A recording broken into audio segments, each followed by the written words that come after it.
22 million black victims of Americanism are waking up, and they're gaining a new political consciousness, becoming politically mature. And as they develop this political maturity, they're able to see the recent trends in these political elections. Any minority that has a block of votes that stick together is in a strategic position.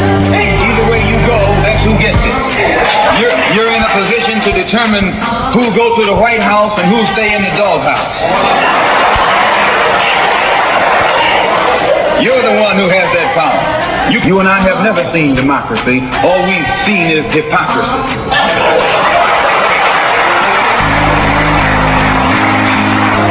When we open our eyes today and look around America, we see America not through the eyes of someone who has enjoyed the fruits of Americanism. We see America through the eyes of someone who has been the victim of Americanism. We don't see any American dream. We've experienced only the American nightmare. We haven't benefited from America's democracy. We've only suffered from America's hypocrisy. And the generation that's coming up now can see it and are not afraid to say it. And are not afraid to say it. And are not afraid to say it. And are not afraid to say it. And are not afraid to say it. And are not afraid to say it. And are not afraid to say it. And are not afraid to say it. And are not afraid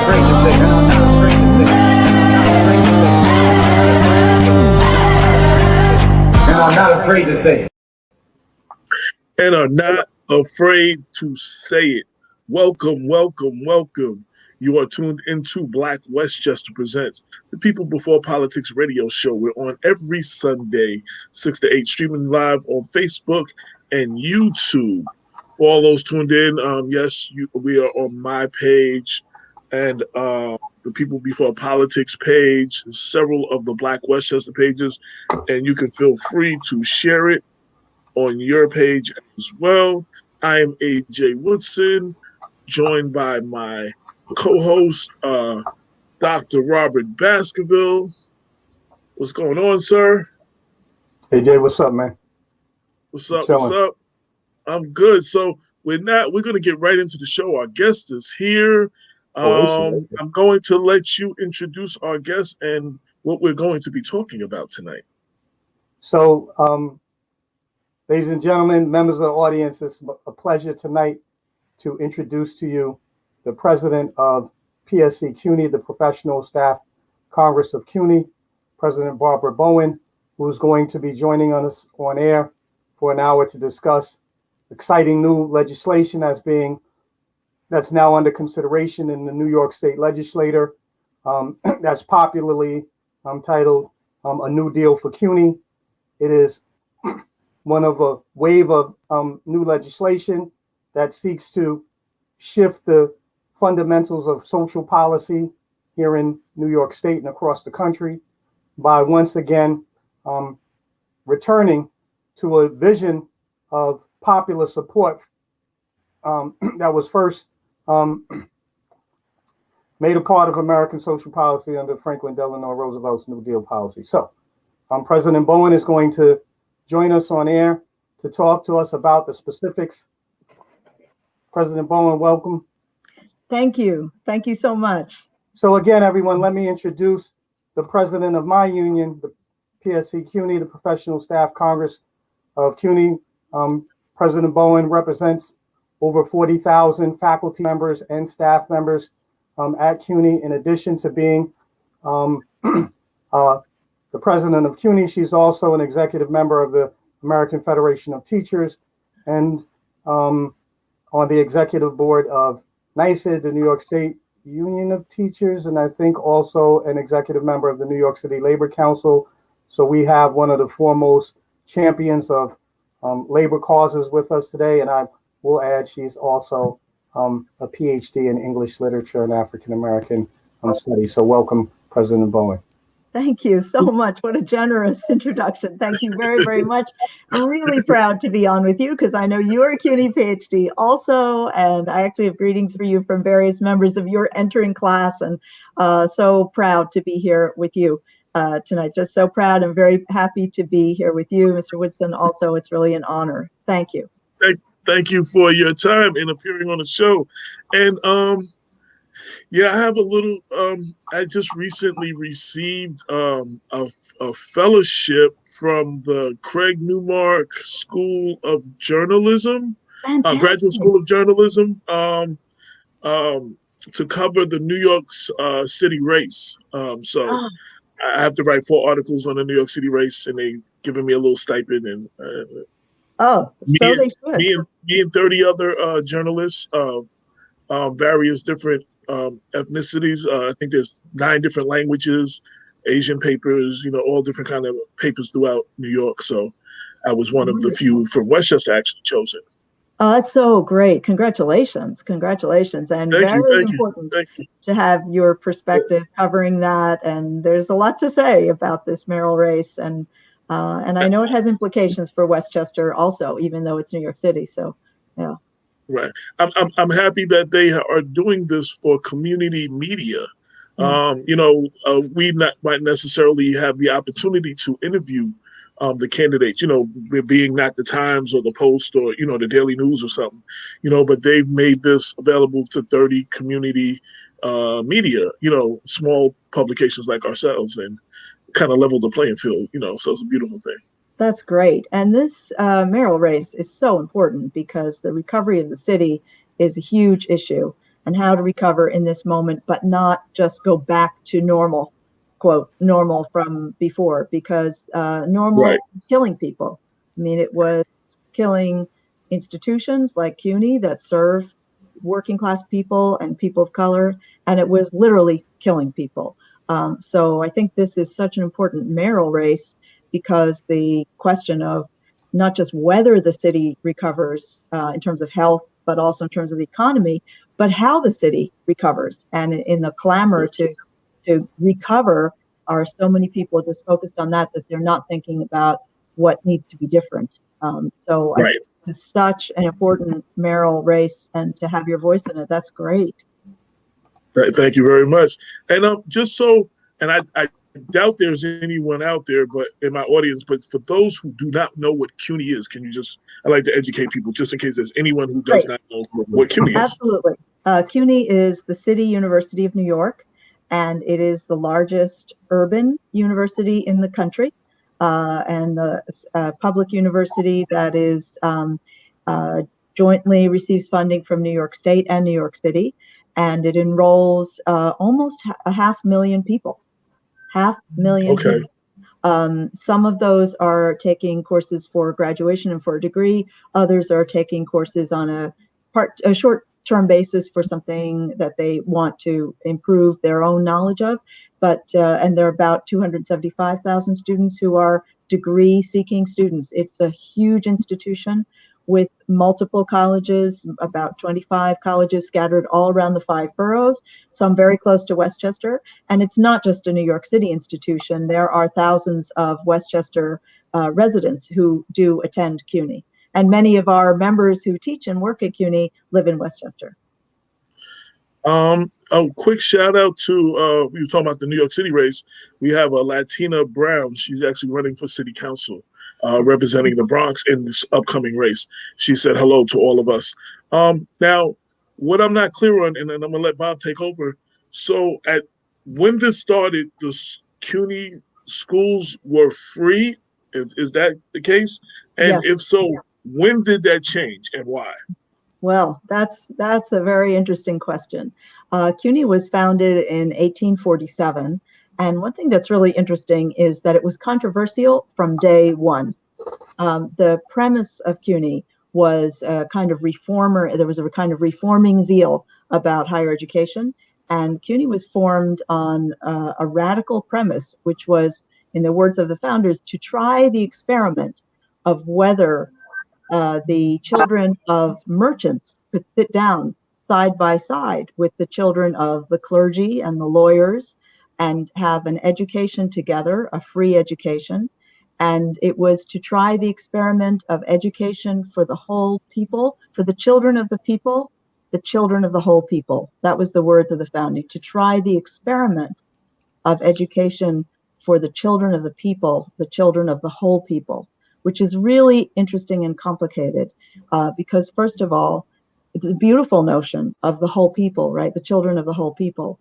But the whole people was a very narrow phrase in some ways in 1847. It was narrow by gender and race. It was white boys and men. That's what the whole people meant. Right. And even so, there was tremendous controversy about this project of giving what they call working men's sons access to what we would call liberal arts education, education with studying philosophy, history, not studying only trades. And there was tremendous resistance across the city.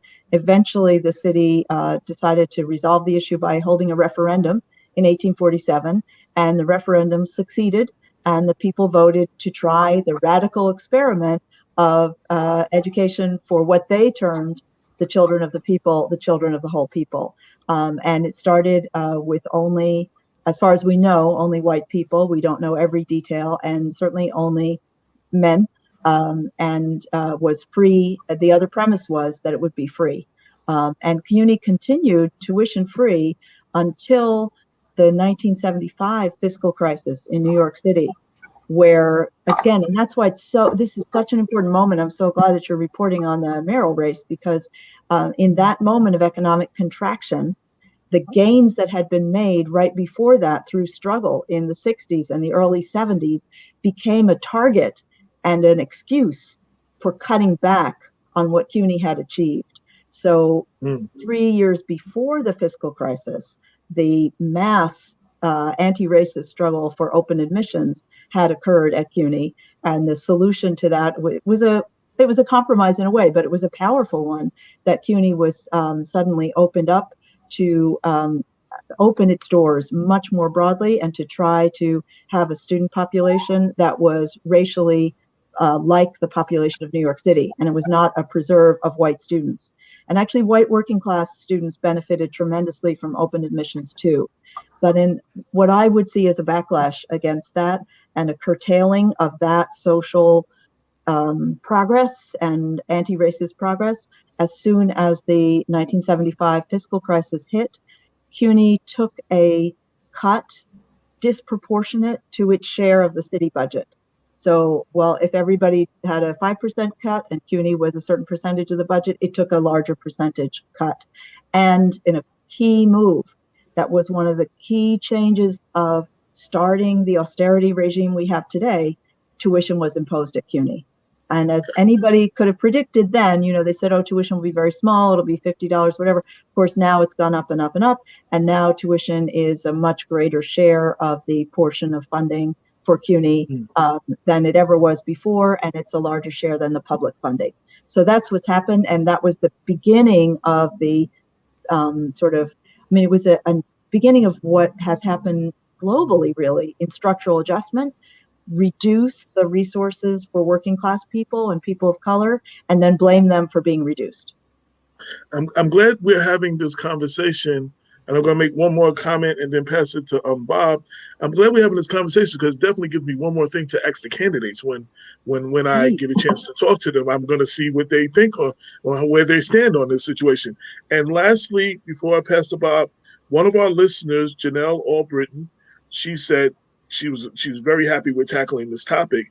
And she asked the question, free up front or free like before, where they had to finish 2 years, the finish 2-year degree, and in 2 years pay for everything up front, and then they would be reimbursed after.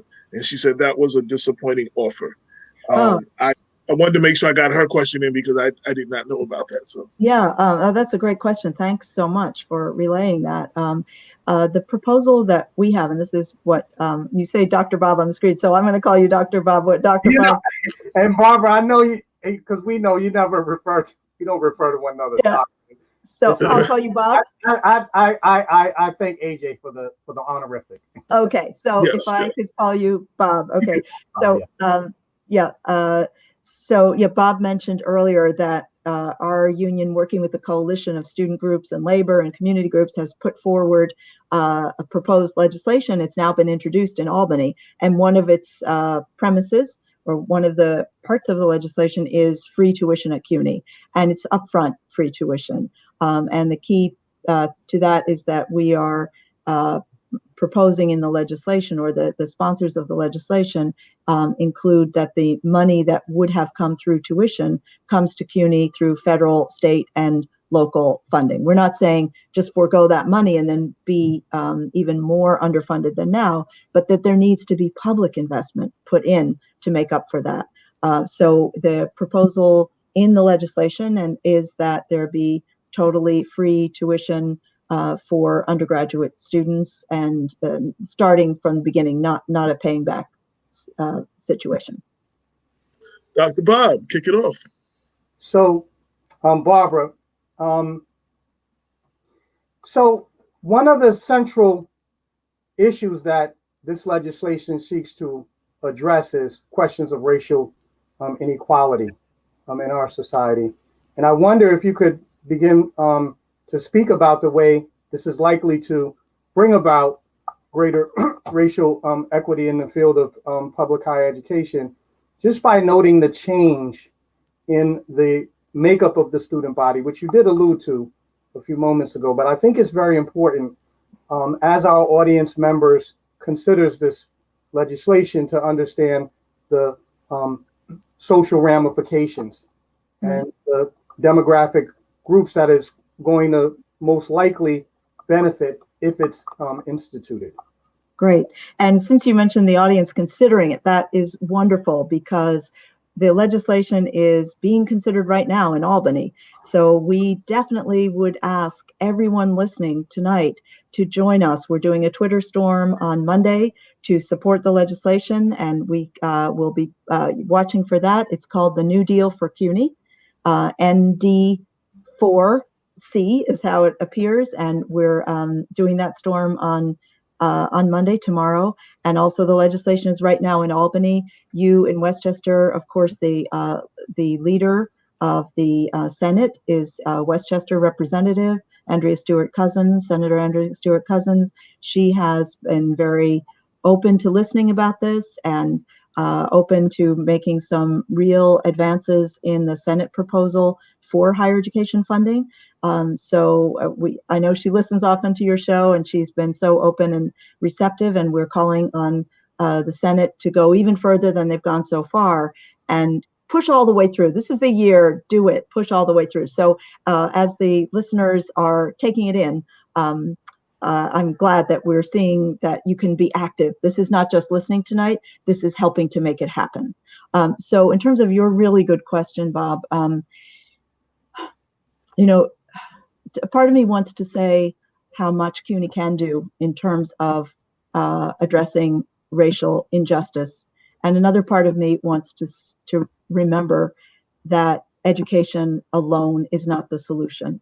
I'm just feeling it so much now, and I think we all are, after Atlanta, after George Floyd, after Kamau Flowers. I mean, so much. I think we're feeling it, that we need massive systemic economic and social and cultural, intimate and public change for racism to be dismantled. And I think that education is a critical part of that, but we need a huge change at the same time. But education is a key part, and longitudinal studies of CUNY education have shown that for 3 generations, if you are somebody whose family hadn't had the opportunity to go to college, and then you go to CUNY, there have been studies that show that not just you, not just your children, but your grandchildren benefit in terms of stability and economic security from the fact that you went to CUNY and you're the grandmother. And also another way of looking at it is in terms of whole populations of all the universities in the country. The one university system that leads all in enabling people from the lower, income brackets, let's say, the lowest income brackets, to move to middle class security or higher than middle class job security and income. The leading university in the country is CUNY. And CUNY enables more people to make that move than all of the Ivy League colleges and University of Chicago and MIT combined, CUNY does more. And I think we all know that economic movement is not the whole answer, but it's a critical answer. It's a critical answer. Education has a measurable impact on an individual's earnings over their lives, maybe twice as much as if they hadn't had the degree, and an immeasurable impact that goes far beyond dollars in the expansiveness and the opportunity and joy in your own life. So CUNY has a history CUNY has a history of being able to help move whole communities and individual families out of poverty. But the institution is so underfunded that its potential has not been realized. If CUNY were funded the way it should be, the effect would be much, much more profound. So we still see in New York City a tremendous disparity between the degree attainment of different groups by race, and CUNY is a key part of changing that. So CUNY has a major role to play, and this is part of the reason that we're fighting so hard to address the needs of CUNY as part of a race justice agenda. Right. I am familiar with a lot of the background statistics because of my long involvement both in the CUNY student movement. I was part of the student strike in 1992. And as it also turns out, I served as a research assistant to Paul Attewell in the late Guard. So I was did some of the basic processing of the study that you mentioned, which I think was their landmark study of second generation mobility amongst CUNY students. So I'm well aware, but it's important, I think, for our listeners and in particular to know that the stereotype that we often have of American college students as being predominantly white, well-to-do, in fact, is no longer true of the City University of New York. Even though around the time free tuition was instituted, it was then a majority white institution that had done quite well and had produced a number of Nobel Prize winners amongst other leaders in various sectors. Shortly after the student strike of 1969, it became increasingly made up of students of color. And you'll forgive me, I'm going to name drop. Ron McGuire was also a very close colleague of mine during those times. And so this just gave me an opportunity, Barbara, just to share with our viewers very quickly, I think a very telling graphic that was included as part of the analysis by, and I'm looking for it here across my screen, by the Comptroller's Office. Oh, great. And actually, the Comptroller's Office gives us a much better sense of just how much diversity there is amongst the student body in CUNY and how the, I'm sorry, okay. Here we go. Nope. Let's try it again. Well, it's an exciting study, so I'm glad you're going to put it up. So yeah, and I don't know if you got, so you guys can see the actual graphics that were issued by the Comptroller's Office to show us the racial, ethnic composition of the City University as well as its economic makeup.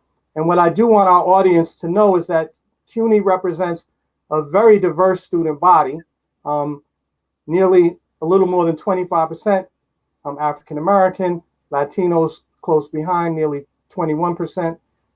You've got a sizable number of the student body. Over a third of students are of Caucasian background. And then we have the remainder represented by Asian American students and our Native American population.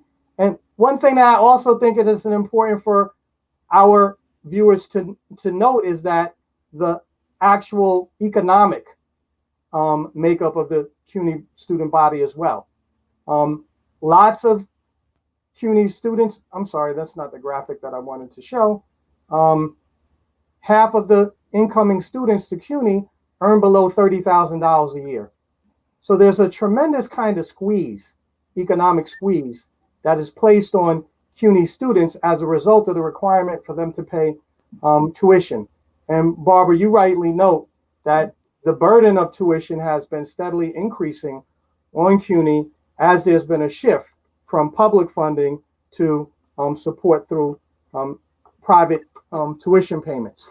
So in this respect, everyone, I think it's very important for us to note that the benefits for a shift in public policy will be broadly shared throughout the New York City area. And of course, while some of the one of the most important immediate beneficiaries of a shift in tuition policy to free tuition will be CUNY students, lots of studies indicate that there are indirect beneficiaries as well. So I wanted to be sure that we were able to highlight this as our viewers contemplate, and maybe even some of the legislators who might be tuning in, contemplate the benefits of the proposed New Deal legislation. Oh, that's great. If I can, I just want to say real quick, I just wanted to say, just so you know, Barbara, after the show is over, I'm going to put this up on blackwestchester.com, and I will be personally sending it to Andrew Stewart Cousins, Senators Shelley Myers, Biaggi, and anybody else who I have in my database. They will definitely get this to watch at their leisure. Wonderful.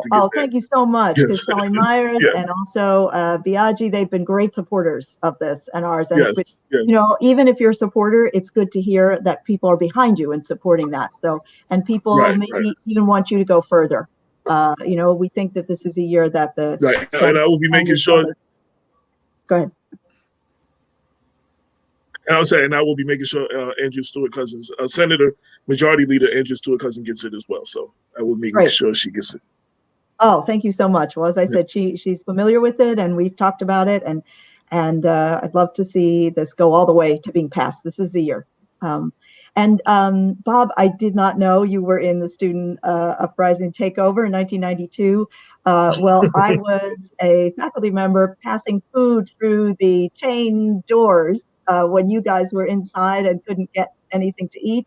Maybe one of those days we connected, and then we did a sleepover at City College uptown in Harlem that I was part of in 92. So it's exciting to have that bond, and I'm proud to share that. And I didn't know you were on Paul Attewell's study, so you know far more than I do about the generational effect. No, you're being very generous. I only know what I can remember.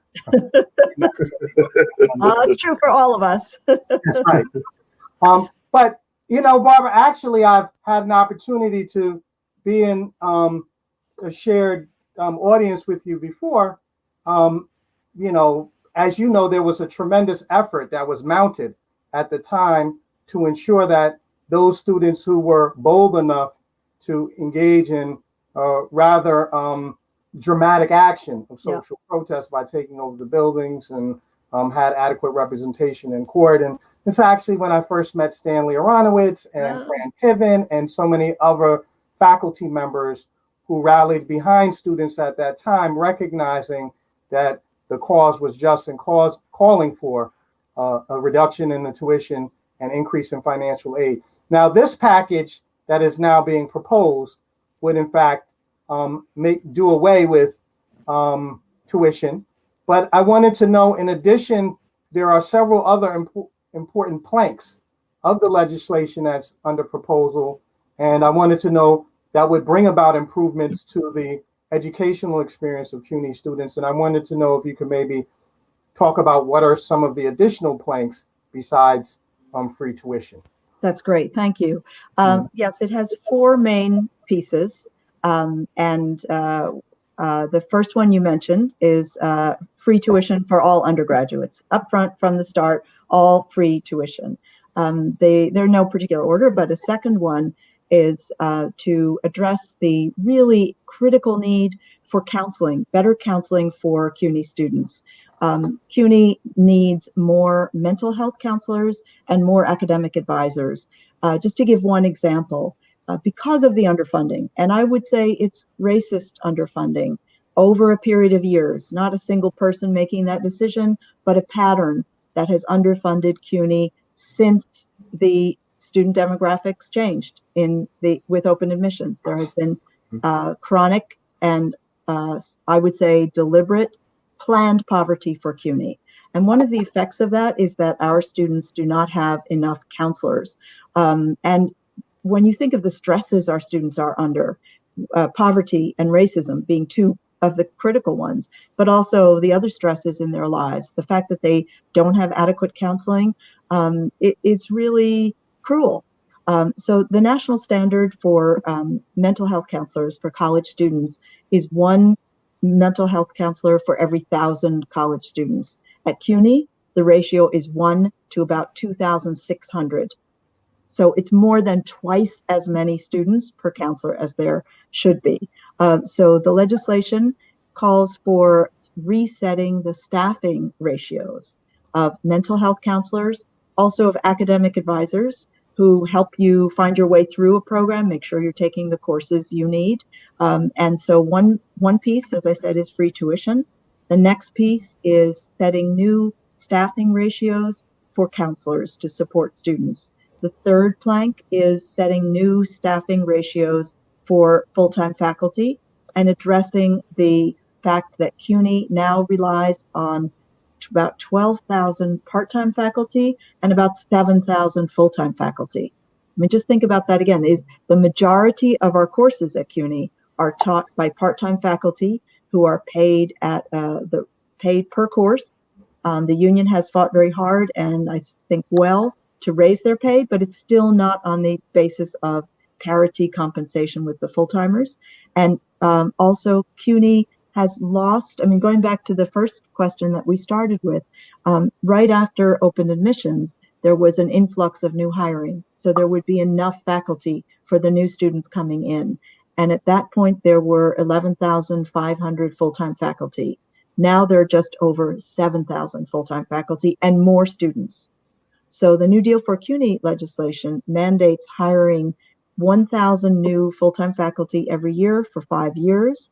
And it also mandates that priority be given to faculty who will bring greater racial and ethnic diversity, and also to current part-timers. And at the same time, it addresses the lack of adequate compensation for the part-timers who are there. And the fourth plank is on the capital plan for CUNY to invest in fixing our buildings. I mean, there are buildings at CUNY, and you know some of these because you've been in them.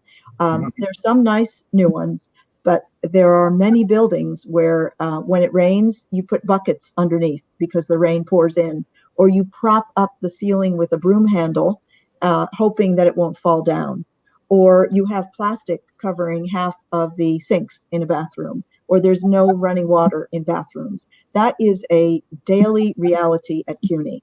And not only is it unsafe, as we've now found, but it telegraphs to you as a student, and I would say also as a faculty member or a staff member, it tells you every time you walk in, your education doesn't matter.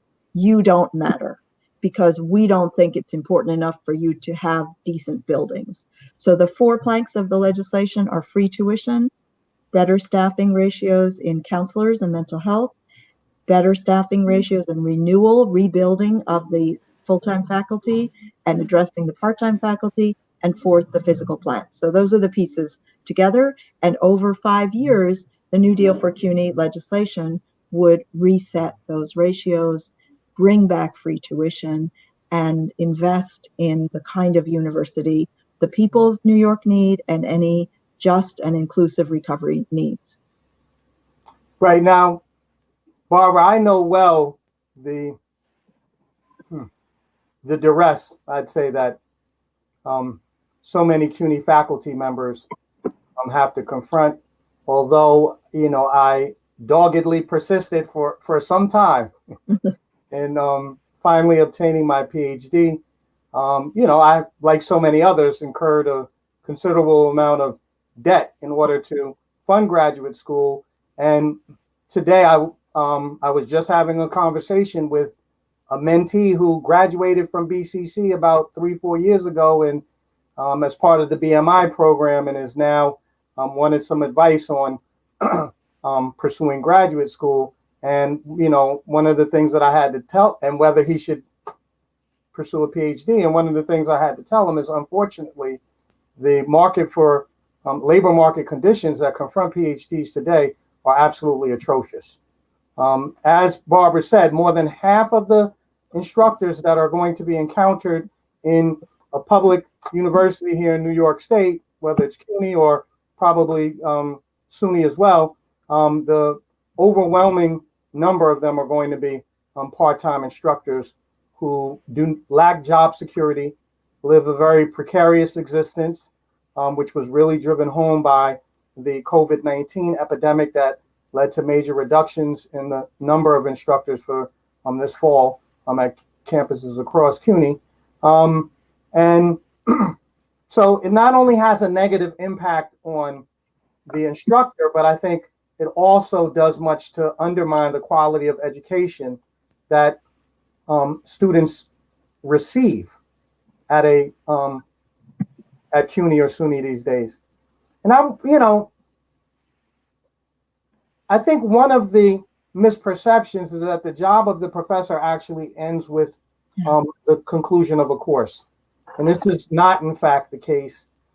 One role that professors are expected to play is that of mentor, and to be available for students to shepherd them through later stages, post-graduation stage of their career, whether it's providing references, recommendations for entry into the job place, which is a time-consuming process, or whether it's preparing letters of recommendation as people seek to go off to graduate school.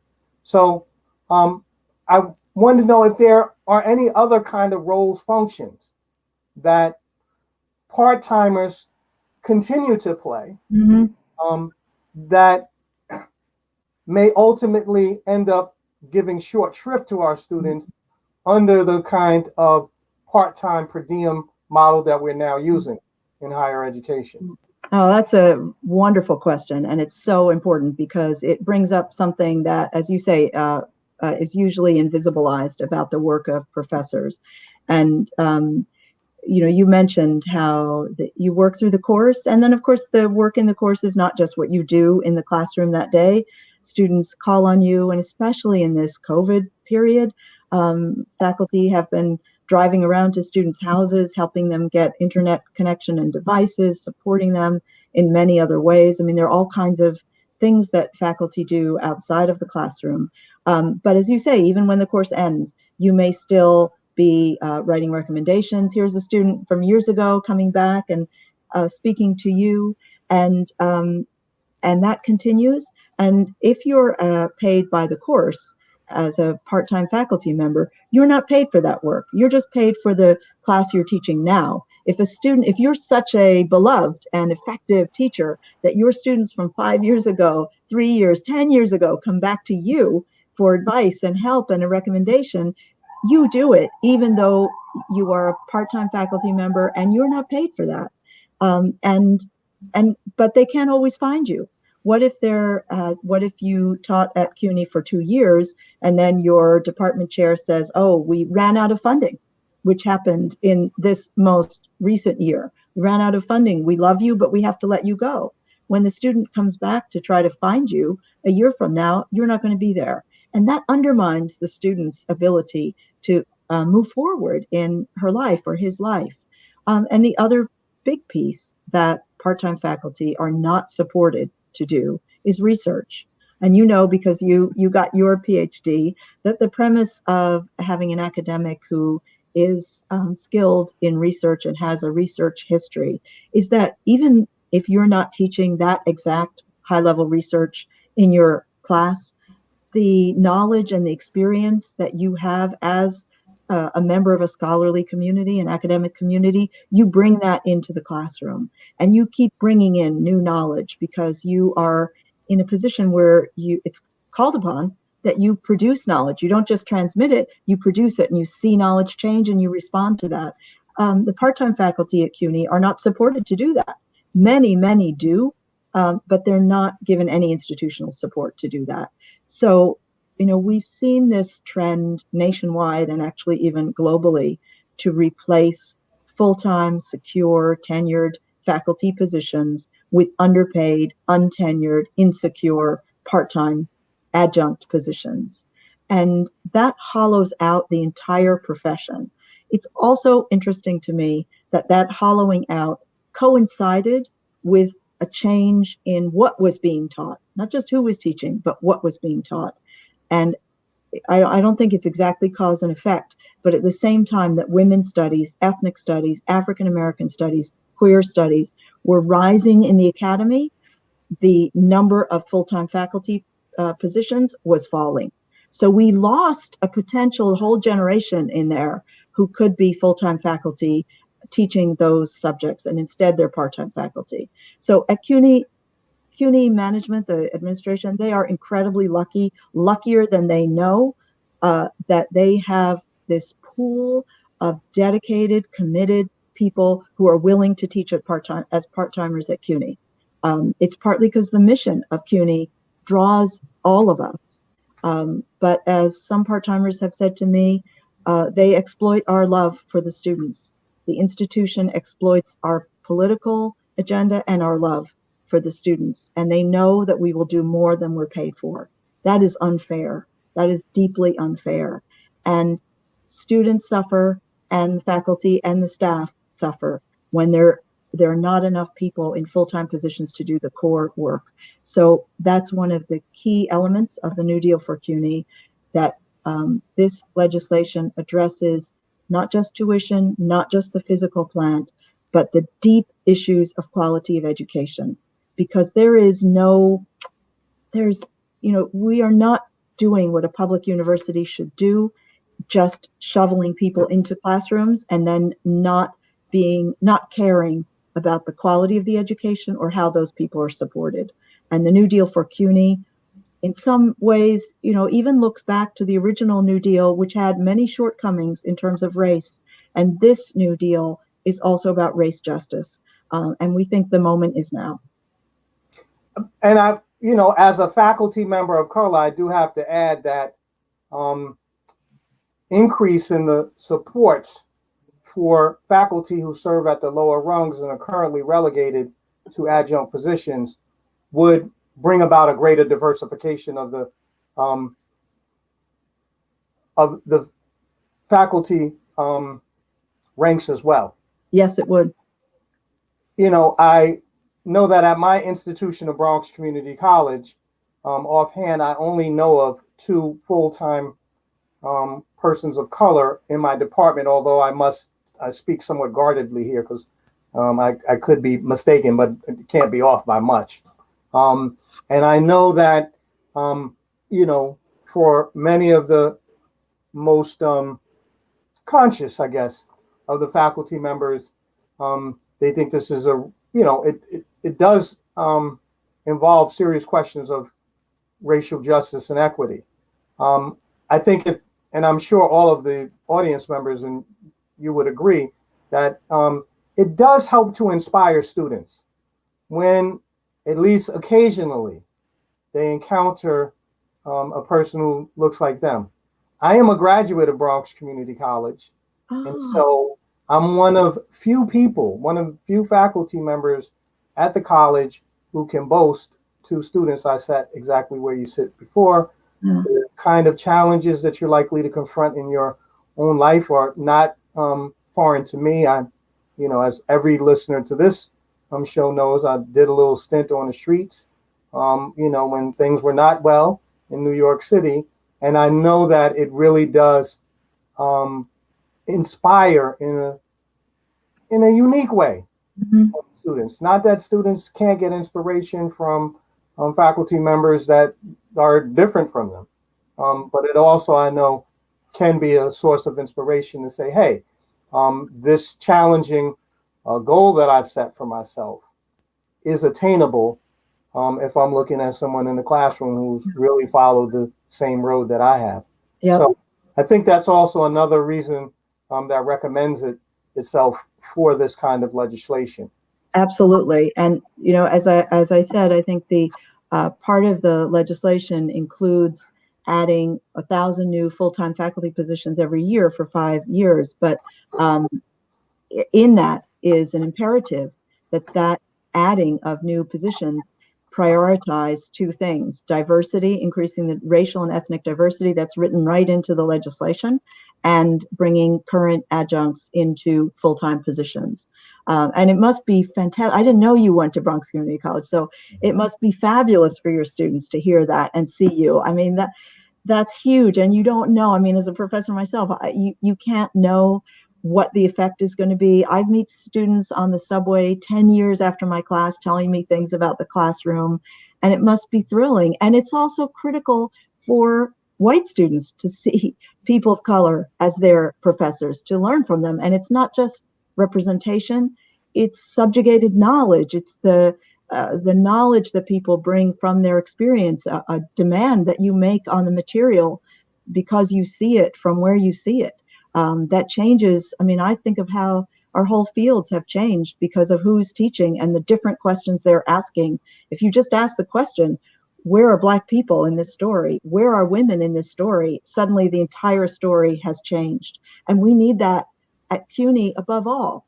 I mean, CUNY cannot rest on its laurels as a very diverse institution. It should be doing much more. It could be a leading institution in rethinking our subjects through a much more diverse faculty. So the New Deal for CUNY seeks to address that by changing the numbers, but also expanding the composition of the full-time faculty. And it would be a great thing, you know. And just before we move on, I don't think I said that we have two wonderful lead sponsors of the New Deal for CUNY that your listeners should hear about: Senator Andrew Gounardes in the Senate, and Assembly Member Carinas Reyes, the Assembly, and many, many of the folks you've mentioned, and many of the legislators from Westchester and the Bronx have signed on as sponsors, and we thank them.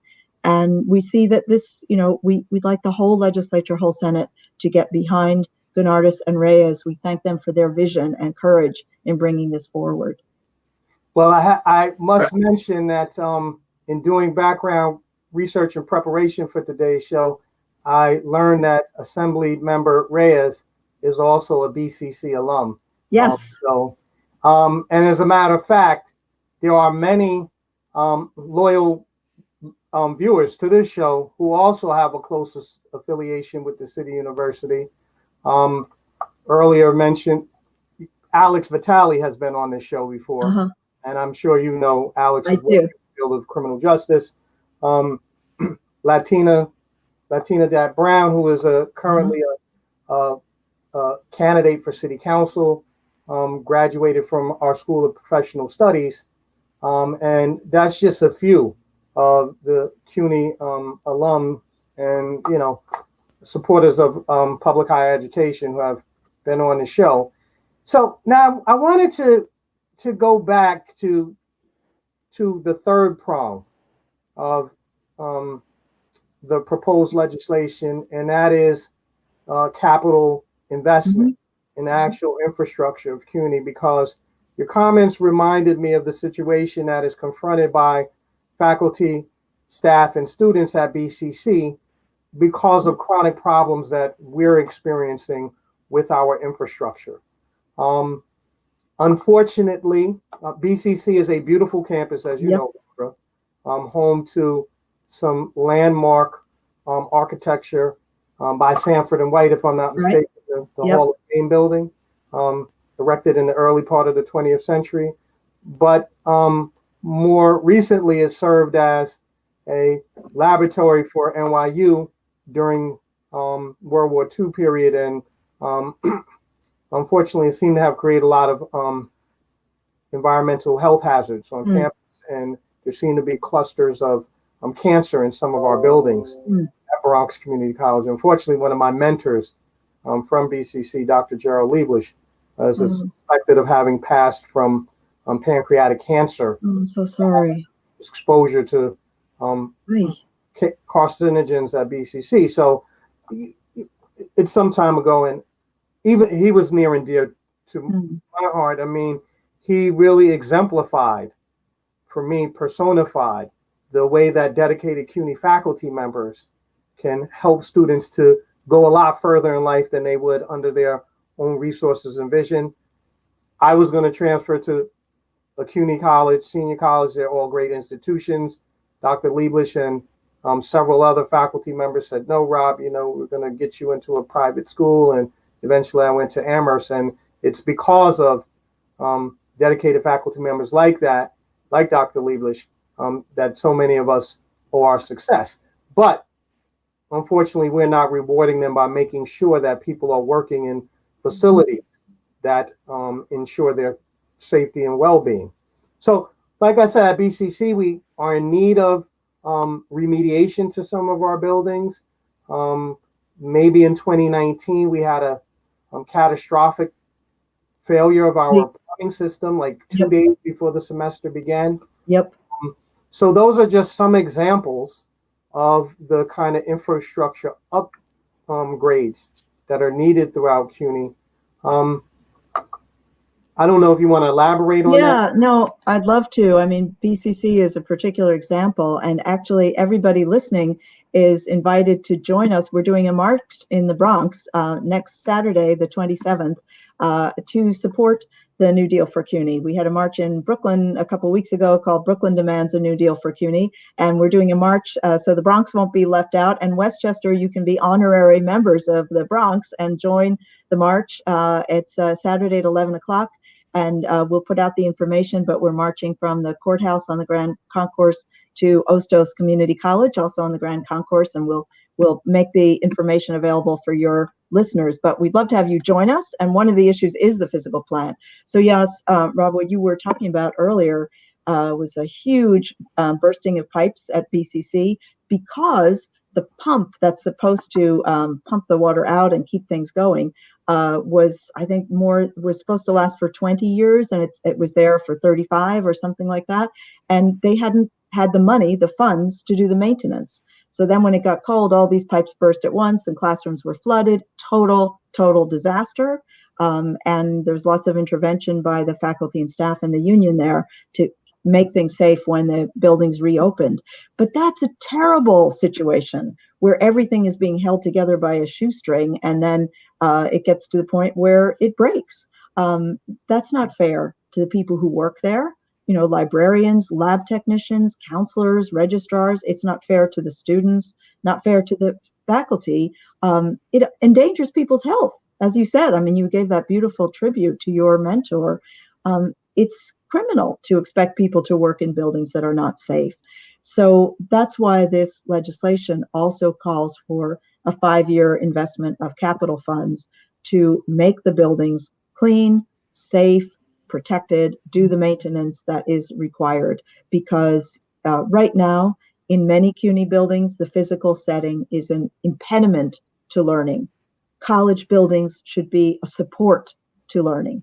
And to me, it's heroic that our students get to college, and I think you spoke to that, and heroic that they continue, given how so much is in their daily lives is an obstacle, and so much that should be a support is not a support. And that's what the New Deal for CUNY legislation is all about, saying that New York, the way for New York to emerge from this pandemic and this economic catastrophe is not more austerity, is not pulling in, it's to learn the lessons that the way out is investment. And the key place to make investment is in a university where the effect will be amplified. I mean, that same report that you showed earlier on the screen shows that CUNY graduates put $4.2 billion of money into the New York State tax base every year, $4.2 billion. So every dollar invested in CUNY generates more dollars. And I don't really like to make the argument just about economics, but it's an important argument. I mean, there's such a benefit to college that can't be measured just in dollars. But New York shown, the controller Scott Stringer's report shows how much money is pumped into the economy by CUNY graduates. So CUNY is an institution that will flourish and that will help move us forward to a new vision, a new economy. And that's why the physical investment is so important, and the investment in people and the investment in our students through free tuition. Great. I was actually trying to share that graphic And here it Oh, goes. great. Here it goes. And we can see, I mean, one way that policymakers often try to assess the options open to them in terms of economic policy is to try to do a forecast as to what's going to have the greatest economic impact for the municipality, for the area, and consistently reports by the state comptroller, amongst others, has shown that CUNY has been an important source of economic stimulus for New York City by providing for well-trained, skilled employees, and also ensuring that they therefore have gainful employment that reduces the need for any kind of additional social service support programs, as well as paying directly into the state and city's coffers. And here is a dramatic example of this, where net, it's a gain to the city as a whole, to the state as a whole, when we provide for more accessible tuition and higher education. Now, I want to close off because, Barbara, you've been very generous with your time, and I do know that you have other commitments that you have to make as we near the 7 o'clock hour. But I did want to note that State Controller DiNapoli put out a report. I believe it's the State Controller who put out the report, which provided a detailed multi-page assessment of the economic impact of the proposed legislation.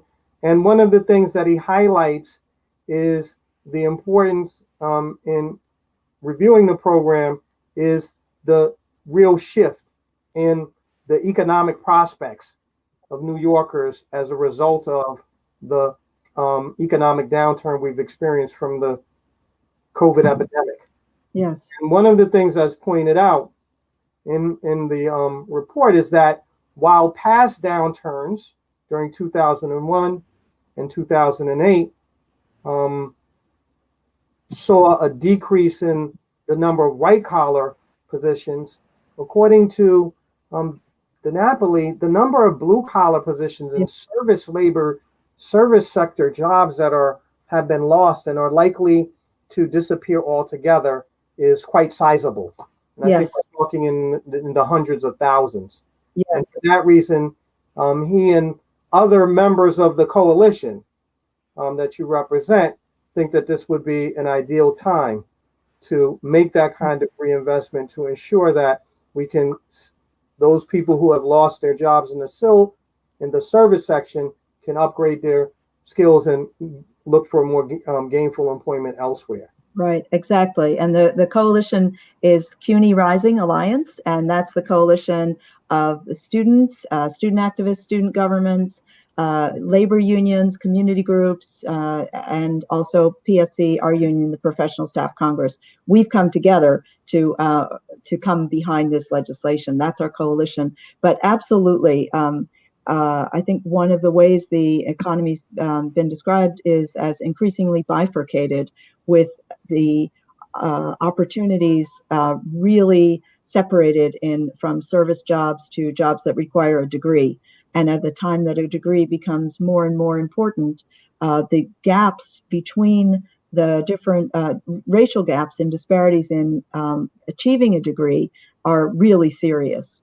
And that's why the CUNY Rising proposal and the New Deal for CUNY, that's one of the reasons it's so important, because when you have 64% of white New Yorkers with a college degree and 45% of Latino New Yorkers, a smaller percentage of some other groups, I don't have it right in front of me, but I can send it to you. When you have those kinds of gaps and the economy protecting only those who have a degree, making it very difficult for those who don't, that's why this legislation is so needed at this exact moment. Right. And here in Westchester County, go on. I'm sorry, AJ, go ahead. Oh, no, I just wanted to ask a question from the audience. She asked it a while back, and I just wanted to make sure we got to it.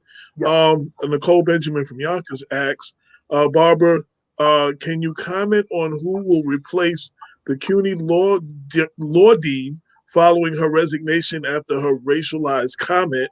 And can you comment on the changing demographic of the CUNY professional schools? Oh, that's interesting. Obviously, your questioner knows a lot about it. I don't know about the replacement of the law dean. I know that there's been a lot of controversy there. I've been talking to colleagues there, leaders among the faculty like Frank Deal, who was a leader in anti-racist legislation and Center for Constitutional Rights and others, but I don't know the answer to that. So I'm sorry, I don't. And I don't quite know what stage it's at. I know that it's been very difficult. In the professional schools, I'd really like to look at that. I mean, CUNY's new med school has a specific mission to bring more people of color into medical school and advancing through medical school. I'm wondering if your listener is at the law school or knows about the law school, because I don't know off the top of my head the demographics in the law school, but certainly CUNY's law school has distinguished itself as a place that has a mission of racial justice and economic justice and public service law.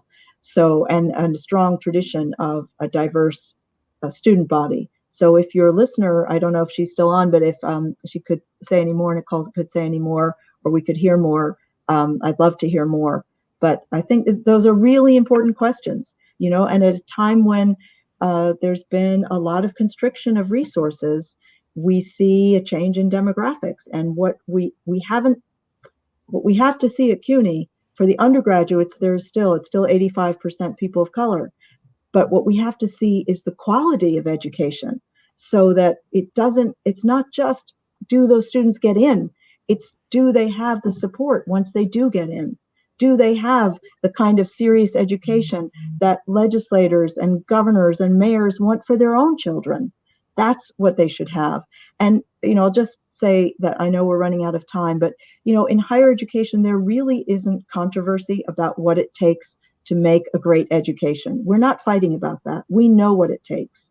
And we know it takes small classes and enough professors, books in the library, enough support for the staff. We could do it.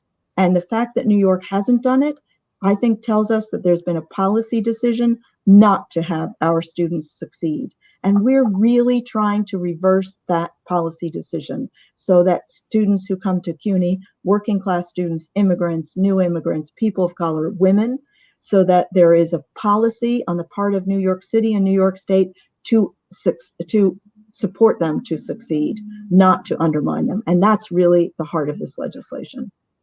And I really just want to second what you're saying, Barbara, because as college instructors, we're well aware of not only the level of preparation that many of our students do in fact have, but also that many students are underprepared for college work. And one of the most serious challenges that we face, and I know you agree with me on this, is trying to ensure that our students graduate with proficiency in writing.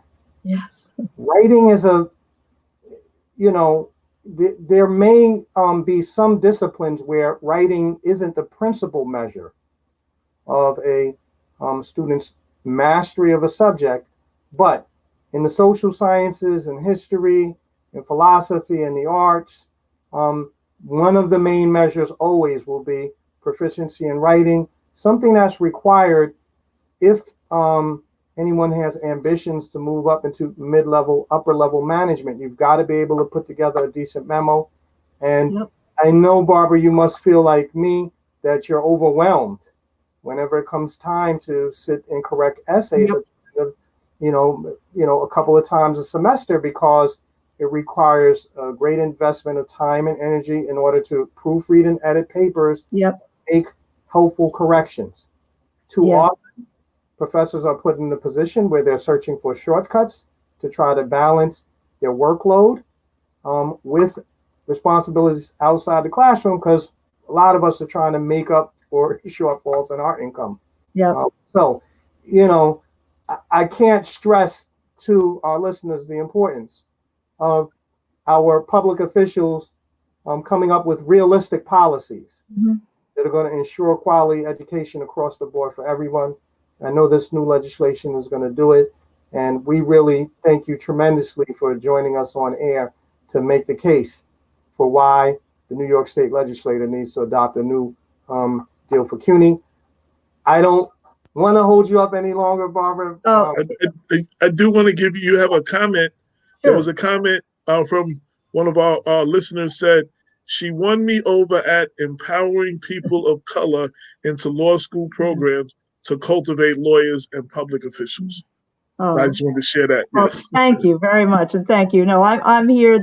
Nothing's more important to me, so I'm happy to hear any other questions or comments. And I'm grateful to that listener. Thank you so much. I mean, it's been a long time coming that needs to be done, and that is the mission of our law school. And we just need the resources. And as I said before, it's not a secret what it takes. Speaking of what you talked about, Bob, earlier, grading papers. I went to a private college, and I know how much time my professors put into my writing. They just let me come back, and they read drafts after drafts. They spent that time with me because they had that time. They had 20 people in a class, and they didn't have that many classes a term. If you have 45 people in a class and you're teaching 3-4 classes, and many students come in needing that attention, you just don't have enough hours in the day. So you're structurally prevented from doing what our students need. And I just feel that it's solvable, and it's not an accident. It's not an accident that we are structurally prevented from doing the beautiful education that we want to do. And many of us do it anyway. I mean, there are faculty part-time and full-time. They're staying up all night. They work with their students. They give them that time. But when your structure undermines you and puts obstacles in your path to do that kind of teaching that, I mean, you just talked about, we know that from the teaching we had, right? That's how we learned it. Somebody spent that time with us. People spent that time with me. And it's heartbreaking to be a professor and feel like I can't always spend that time with my students, and they need it so much. I mean, that to me is cruel, and it's systemic, and it needs a very big solution. But one major solution would be this legislation, and it would signal to New York, hey, we can do things differently. We can reverse a pattern of austerity, and we can invest in something different for the future. This is the year. This is racial justice legislation, and it's not going to solve the problem by itself, but this is the year to do it. And the legislature is taking some bold steps. I think they could go all the way and pass this year. I just want to. We have also Gail Baxter, also from Yonkers. She said, "I learned so much through Barbara Bowman's insight on the issue. Thank you very much for having her." Oh, and Donna Jackson said, great interview. And, so we can, and now I want to give you a chance. I know Bob has some specific questions for you. Is there anything we didn't ask you that you want to share about what's going on in CUNY, or about this proposed bill that, we didn't get a chance to ask you that you want to share? Well, that's a beautiful question. Thank you. I think maybe the question is, how can listeners be part of this, right? You've heard tonight, maybe you're a CUNY student, maybe you're CUNY faculty or staff or a CUNY graduate, and you want to hear how you can be a part of it. You can support it by joining, if you're on social media, joining our Twitter storm tomorrow. You'll see it trending on Twitter, New Deal for CUNY. You can support it by coming out with us in the Bronx. We have great marches, students, faculty, community people. We have singing, we have signs. Come and join us in the Bronx on Saturday. And you can support it by calling your legislators and saying, are you a sponsor? Have you signed on to the New Deal for CUNY legislation? We need you to sign on, and also to believe. And I guess the last thing I would say is, you haven't asked me this, and that's why it's such a good question. How does it get paid for, right? A lot of people would say, how does it get paid for, right? And what I would say is that New York radically undertaxes the wealth that it has. New York's economy is the size of the economy of a country, right? Not just a state. And 9 out of 10 New Yorkers in polls support adding ending the tax breaks for the very rich and making a fair taxation system. We don't tax wealth and income fairly in this state. When you have people who are multimillionaires earning $5 million a year, paying an effective tax rate that's the same as somebody in, working as a secretary at CUNY, that's not fair. So right in front of the legislature right now are several real breakthrough proposals that have the support of New Yorkers and would end the tax breaks for the super rich and bring in enough revenue for the whole people of New York, the real whole people of New York. And after all, the wealth of the rich is created by working people. It's not created by them, it's created by working people. So it needs to be distributed fairly. So the one thing I guess you didn't ask me, which most antagonistic people say right away, how would you pay for it? I would say it's within our reach. New York State legislature needs to claim the sources of wealth for the state. They've begun to in their proposals that they've made so far in the Senate and the Assembly. They've called for about $7 billion in new recurring taxes, but that's not all that is out there to be claimed, and it's not enough for the needs of the state. So if we're really going to reset the agenda in New York State, the place where the rubber hits the road is the budget. It's not just the policy statements, but it's the budget. That is the deep policy document, the deepest political document, and New York could show in its budget, which is going to be passed on April 1st. We have a week and a half till the budget's passed. This is it, listeners. This is the week and a half to get on the phone, get on social media, get out in the streets and demand that your legislators bring in the revenue that's out there in a fair way and pass the New Deal for CUNY. So that actually was one of my questions that I had, but Bob was on a roll and I didn't want to interrupt him, so I didn't actually get to that. One of our users is saying, one of our listeners is saying, the CUNY system isn't being appropriately funded. The state is supposed to fund a third. Yep. The city is supposed to fund a third, and then a third through student tuition. That's right. And then the part two of that was the state and city underfunding is resulting in tuition increases. That's absolutely right. That's speaking about the legislation specifically about community colleges.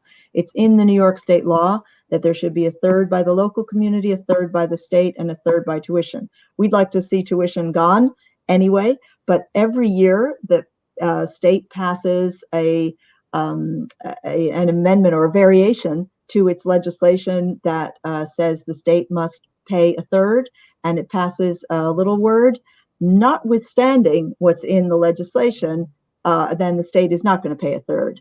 And believe it or not, in Albany, they call that notwithstanding a bill. So every year they do this notwithstanding of that piece of legislation, and New York State goes on and on not paying its full share to the community colleges, which include all around the state, SUNY and CUNY. So that's one of the planks that we've been fighting for, is full funding of the community colleges by the state. Really great question. Thank you. Barbara, I also am sharing now with our audience members the page that PSC CUNY has put together for anyone interested in writing their legislator. I posted this in the chat bar a moment ago on Facebook, everyone. If you'd like to communicate with our legislators, whether it be Senate Majority Leader Andrea Stewart-Cousins or other legislators from Lower Westchester County who are going to have a say-so in this legislation, I'd urge you to do so here.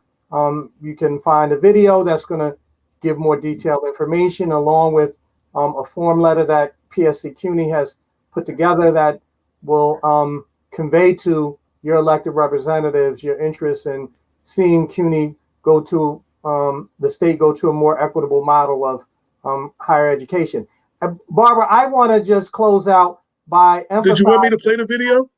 Did you want me to play the video? Would you like us to play it, Barbara? Sure. Of this, it's just 30 seconds. It's beautiful. Hercules Reed there, a student from City Tech. When New York has faced crises in the past, we have invested in the future. New York built 3 CUNY colleges during the Great Depression.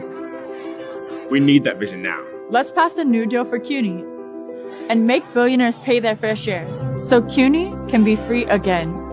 So today's students have enough professors and counselors and better libraries and labs. So the dreams of the COVID generation can come true. Tell Albany to invest in CUNY. Great. I I had just it all queued up. I was waiting for you to tell me to play it. So.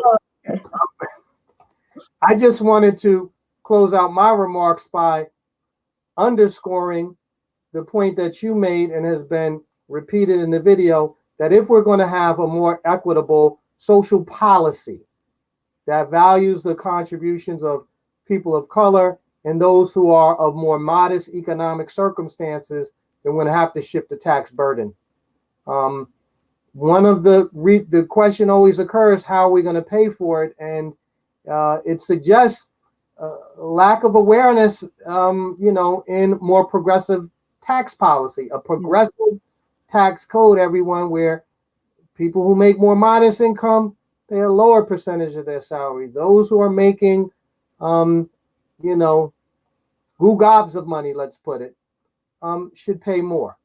And that may be percentage points difference might be sufficient to fund a lot of the social programs that have been discarded over the decades as a result of the neoliberal, neoconservative revolution here. Yep, exactly. I just want to take this opportunity to introduce our other co-host, the lovely Lorraine Lopez. She was covering an event at Saving a Park in Yonkers, and she just joined us, so I wanted to welcome her. Yes. So great to see you. Is that Saving the Waterfront Park? You're muted.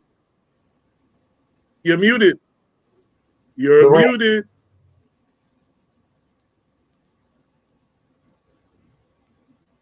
Oops. We lost her. I guess she'll be back in a minute. Off the air. She'll be back. She'll be back. Because I know that park, because I know about the canoe and kayak program. They have their with kayaks stored under the roadway there. And if that's the park on the waterfront, Saving the Park Coalition, that's so great to hear about. So I will try to learn myself. I'll be educated by that. If it's the park in Yonkers, so important to save it. That's wonderful to hear about that.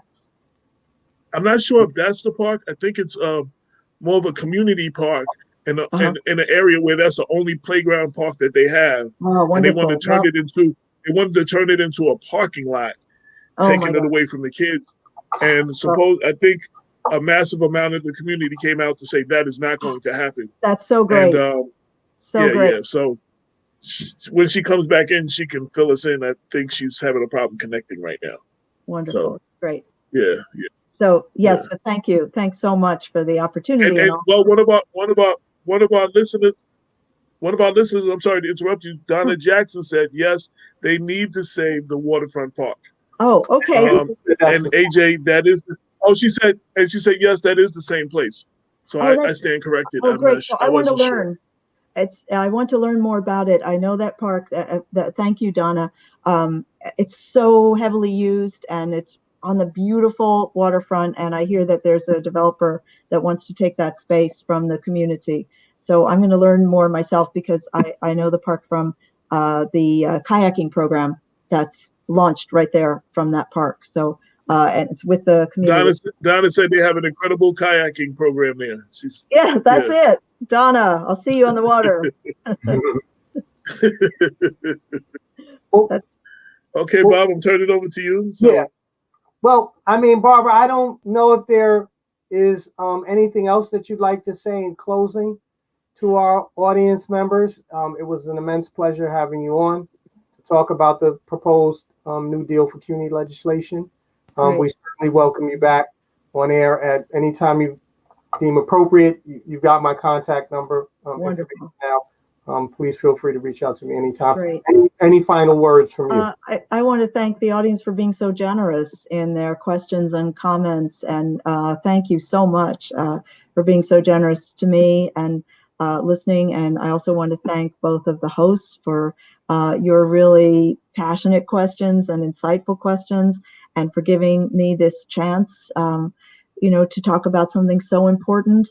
And just to maybe say in closing to the listeners, I mean, it's such a privilege to be with you. And here comes Rain again. So, such a privilege to be with all of you and to say together we can be part of a real movement. I mean, we saw in that little clip that you showed, New York built 3 new colleges in the 30s during the Depression. So instead of saying this is a time when we must curtail and cut back and deny working people education, New York took the other route and built 3 new colleges, Lehman, Brooklyn, and Queens. And now what we're hearing is pulling back. So let's have at least as much vision as the 30s. Let's have at least as much vision as that and be part of a movement. So we invite all the listeners to join. It's a historic moment in the city and the state. And this could be a key piece of reversing what you call, Bob, the neoliberal revolution. I mean, turning back the tuition at CUNY and making those changes could be a key piece of reversing that neoliberal revolution, which was a racist revolution in the economy. And let's be part of it. We have a chance here in New York. Let's be part of it. Let's do it. And it would be so thrilling to do that together. So I just want to say thank you for the opportunity. If I can ask, if you can, if Bob doesn't have it, share the information about the Twitter storm you're doing tomorrow and about the rally in the Bronx. I will post that under the video when I share that tonight and when I blast it out. I will make sure that all people's viewers see it. Great. And Lorraine, welcome back to the show with our official mascot. Her dog is our official mascot. That's incredible. And makes an appearance in every show. Incredible. So I'll say thank you so much. It's really been, look at that dog. That's amazing. I have 3 of them and I just got home. So they all They're fighting so to jump on me. Yeah. They're so excited. Sorry, guys. It's really a pleasure to be with all of you. So thank you so much for the opportunity, and happy if you have any more questions, but I know you have other things for tonight. So I'll let you do that. Actually, we don't. Actually, don't. If you don't. Actually, we don't. We had a guest who didn't yet. So if you have any more to say, we definitely. I want to be respectful of your time. So I didn't want to, I know Bob told you an hour, so I didn't want to keep you so much longer. Right. No, I'm always happy if your next guest isn't there. Happy to talk about CUNY and the legislation. Did we freeze? No, we can hear you. We're okay, I think. I think yours froze for a little bit. Yeah, I mean, I think that maybe one thing for us to think about a little bit more is about the effect in the classroom. I mean, Bob, you spoke about that, the effect in the classroom of underfunding, and just to think about what that's like. Our students' daily experience, and I hope there are some students listening who can talk about this. But you come into a classroom, let's say one of my classrooms, and there aren't enough chairs because the class is too big. And so that shows, the class is too big. So students at the beginning of class, they run out to the next classroom and grab chairs. And then the professor in the next classroom is saying, wait a minute, where are all my chairs going?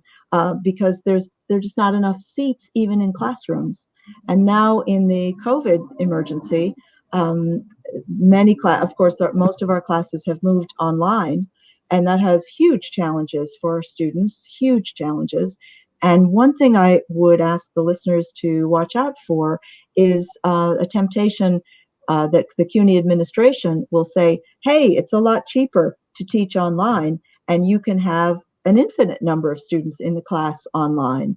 When in fact, the research shows that online classes actually need to be smaller in order for them to succeed. They need to be smaller because it's harder in an online setting. So, I think one of the things we're watching out for with this legislation too is that the pandemic not become an opportunity to create a kind of post-pandemic CUNY that is underfunded even more in a more extreme way. But I think what I'd like to leave your listeners with is that sense of hope, that this is a moment when we have in New York State a governor who does not have the negotiating power he has had in other budgets.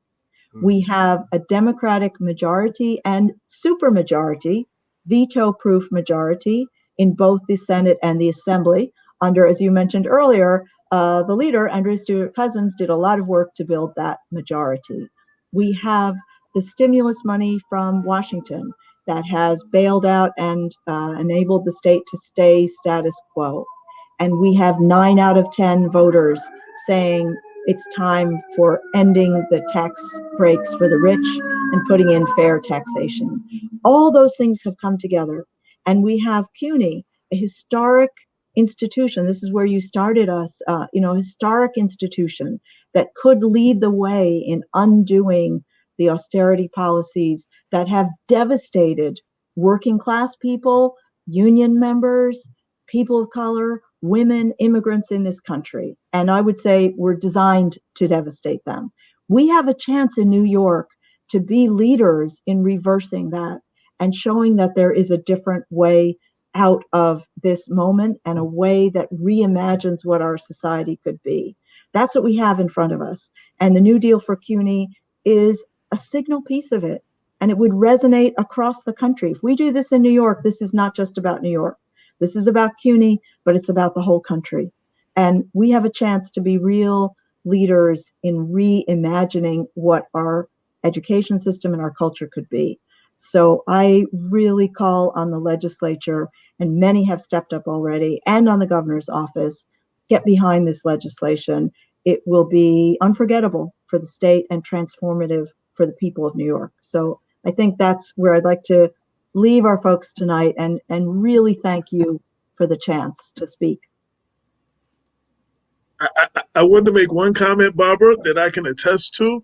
So there are plenty of times that Bob and myself have either gone out to distribute newspapers or gone out to cover an event, or every now and then, just to get that free time and go grab a bite, that he gets a call from a student.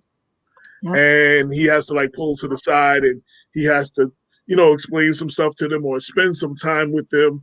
And so I seen it firsthand a lot that yep. And I'm talking about all hours too, yeah. Not just regular business hours, 9, 10 o'clock at night, Yep.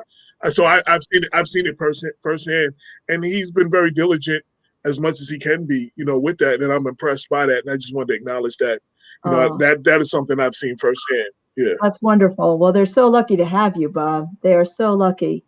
I mean, it's an incredible privilege to teach. I can't imagine anything. It's all I ever wanted. And I can't imagine anything better, really.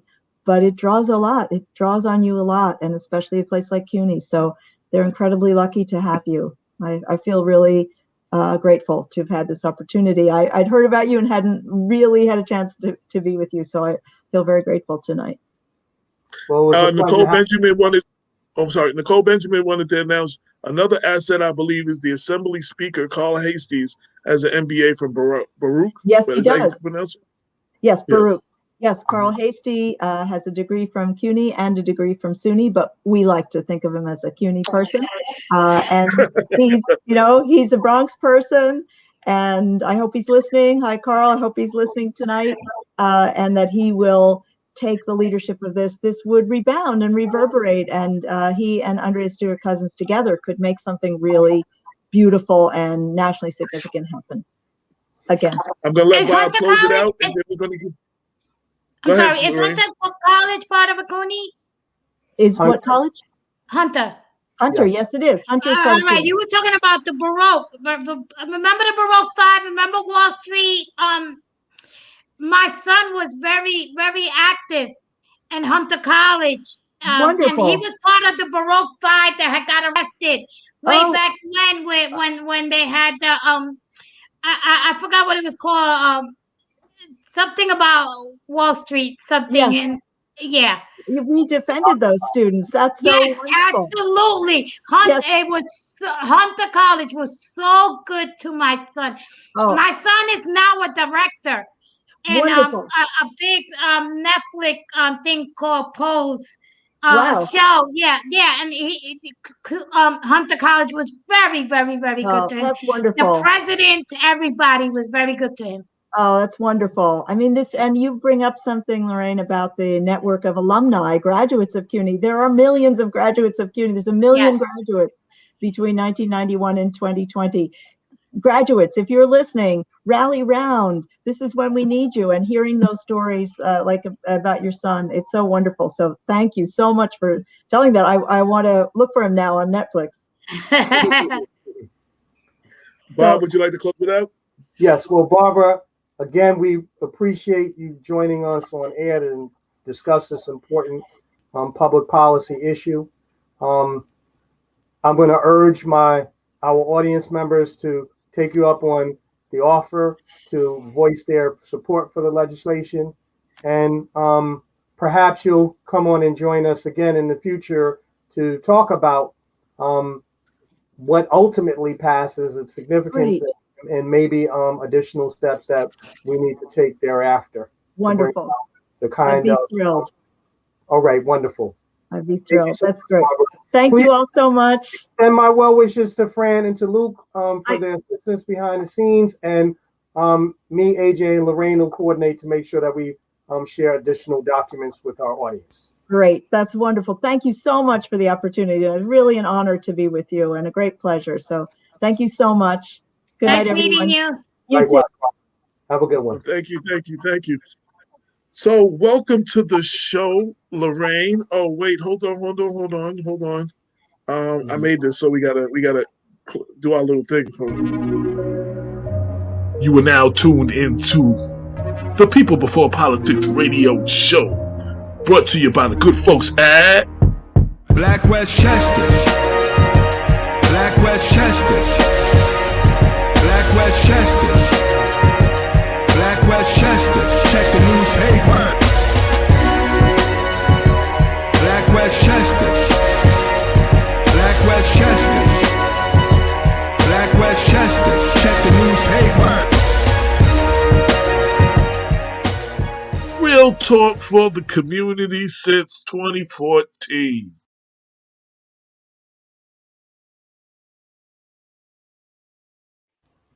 Yeah, I try to play that between interviews, so to promote the show a little bit. Black Westchester, that's a little beat. and then he hangs up, and then I be singing it all night, Dr. Bob. Well, listen. So little jingle. Someone got to sing AJ's praises. I'm on with you. Don't worry. So would you like to? You just came from a rally of some sort, and would you like to fill the people in? Where'd you go? What was it about, and how it went? Yeah, real quickly. For those that want to see what happened, they can tune into Yonkers Voice. It's on there. He covered it. Shout out to Yonkers Voice. Okay, so what happened here was somebody from the Parks Department, City of Yonkers Parks Department, walked into this park, right? And when I'm talking about the most underserved area in the city of Yonkers, that's it right there. So they got this one little corner park. So somebody from the Parks Department went in there and they took out the sign for Unity Park. Now, the community named that park Unity because it was really bad and they was trying to bring, unity into the community. And children that named that park, their children are not playing there. So somebody from the Parks Department went into this park, right? And they took the sign that said Unity down. So people in the community asked them, what's going on?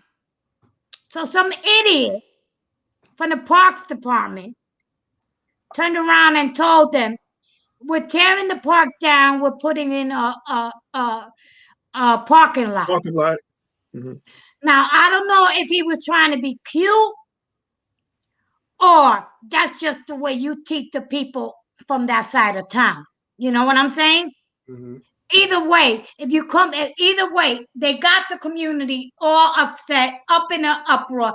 They never fixed it. They never said, no, that's not the case. I was just kidding. Or, they never spoke to the people and told them that's not the case.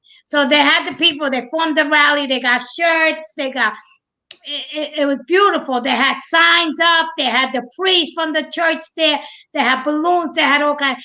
Everybody came out, all kinds of, a whole bunch of little kids came out with their parents, right, to have a rally, right? It comes out that they are not tearing down the park. Actually, Corazon, the councilwoman, had allocated monies to rebuild the park. Mm-hmm.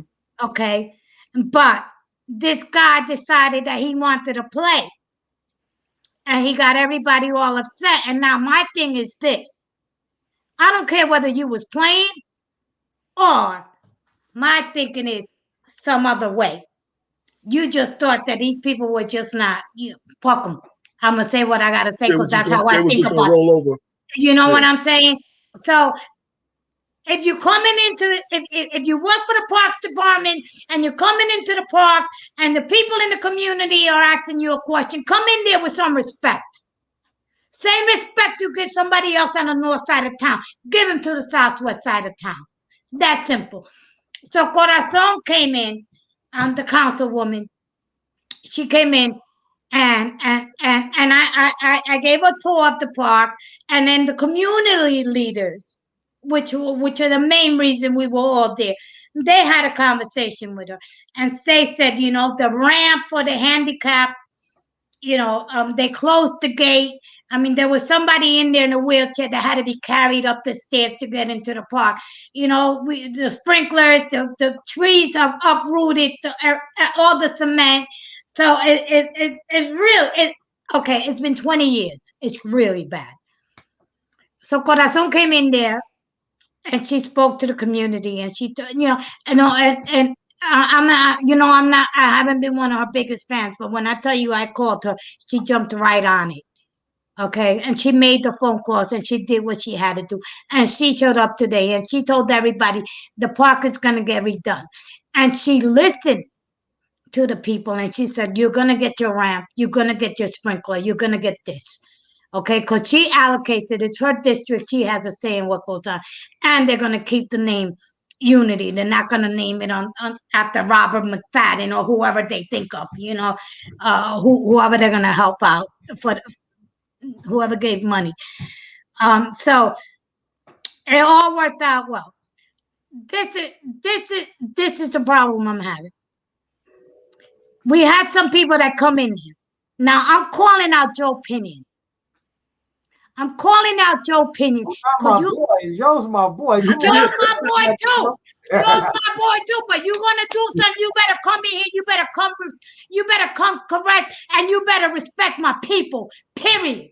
Because you don't have that authority. You don't have that permission to come into my community and play games. Now, he sent his boy Doug, who's running against the city council president. City council president wasn't there for a reason. We didn't invite him because this is not political. Okay? He got somebody running after Corazon, some chick named Ashley. Who the hell knows who she is? She's number 17 running against Corazon. Get online. Okay? So they come up, they roll up, and they come out with their little, the signature, the stuff to sign the signature. Yeah, but in a clipboard. They come out with their clipboards. And they come out with their literature. Now, somebody said, yo, who are these people? What are they doing here? Because this is not politics.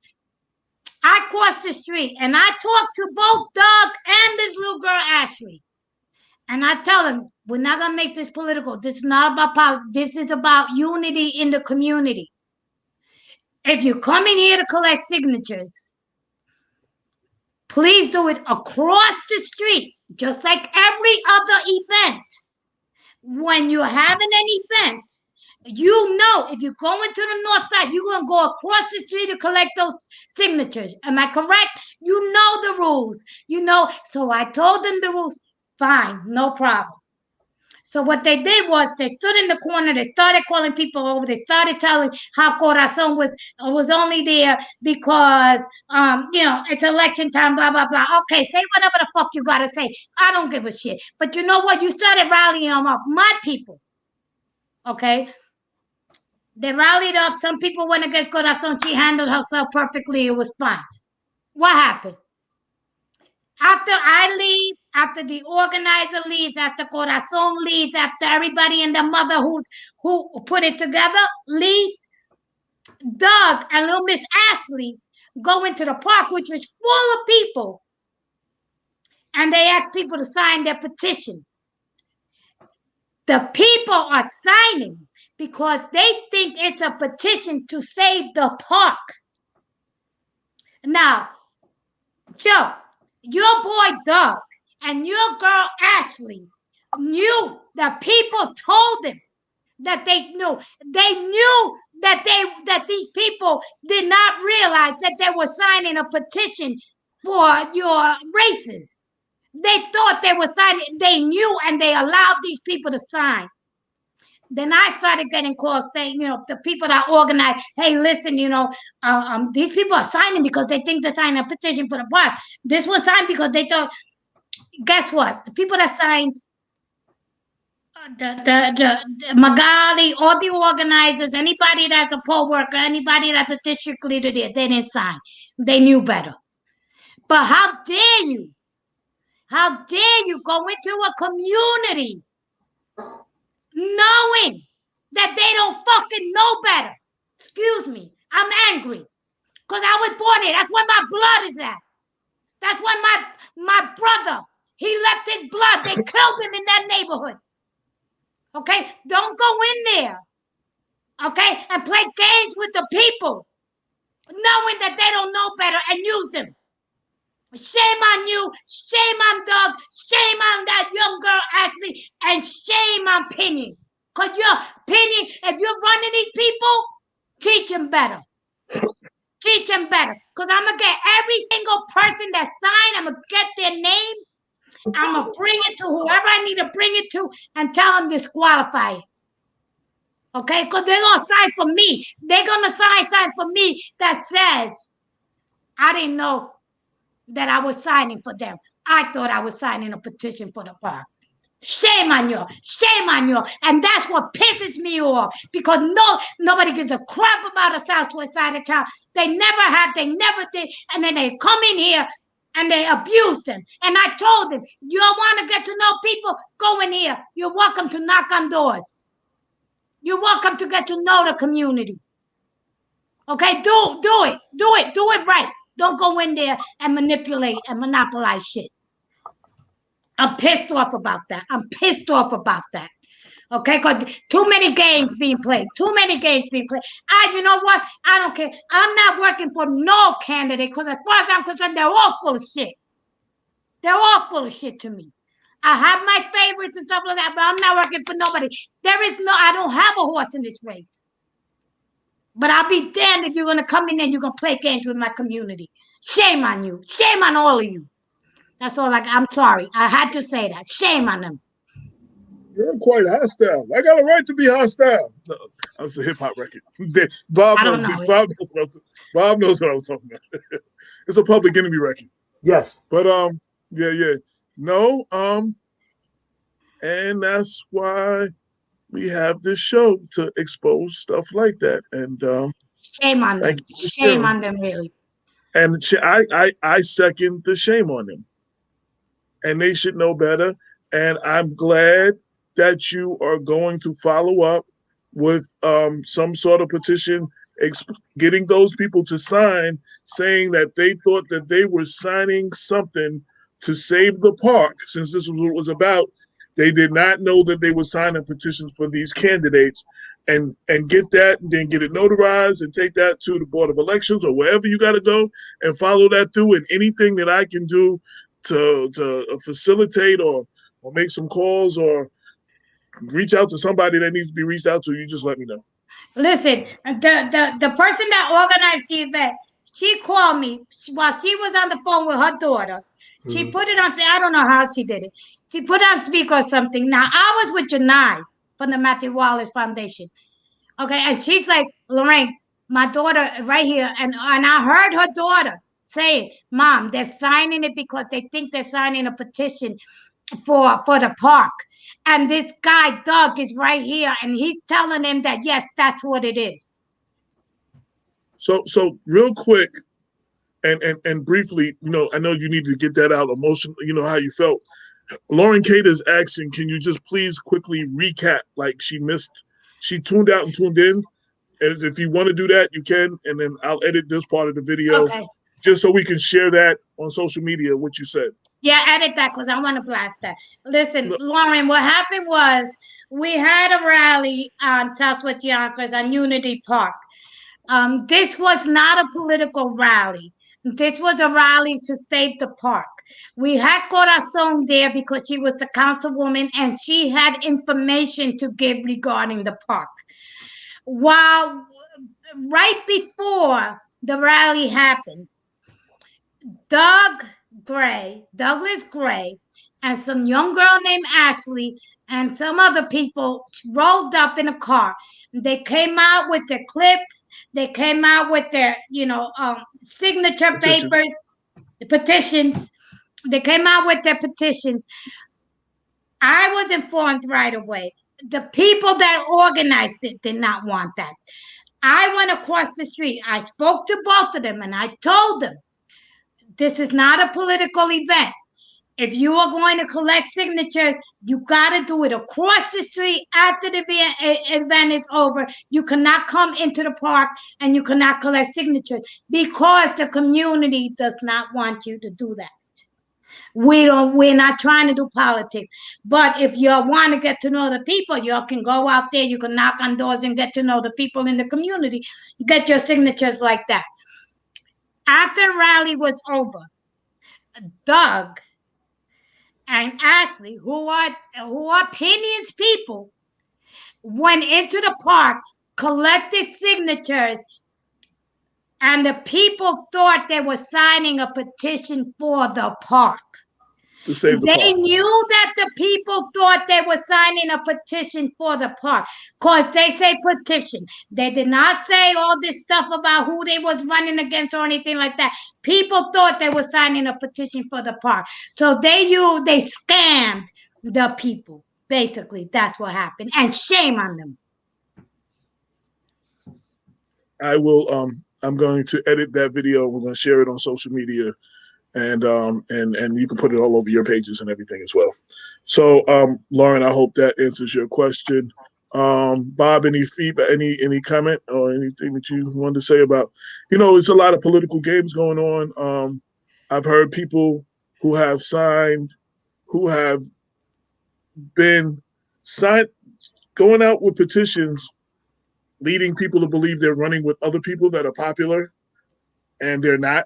They're running against them actually, and gaming people, because a lot of our electorate, unfortunately, is uninformed and misinformed. That's one of the things we try to do here, is inform most of our people, because a lot of people, the information doesn't trickle down to the community. It just doesn't. The hood, whatever you want to call it, communities of color. No, they be like, by all means down. necessary. Yeah, by all means necessary, get the thing. But you know what? Your opinion knows better.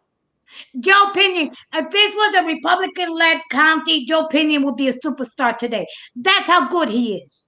Okay? Do better with your candidate. Don't do that on the backs of my people. You're not going to do that because I'm not going to allow you. That's it, period.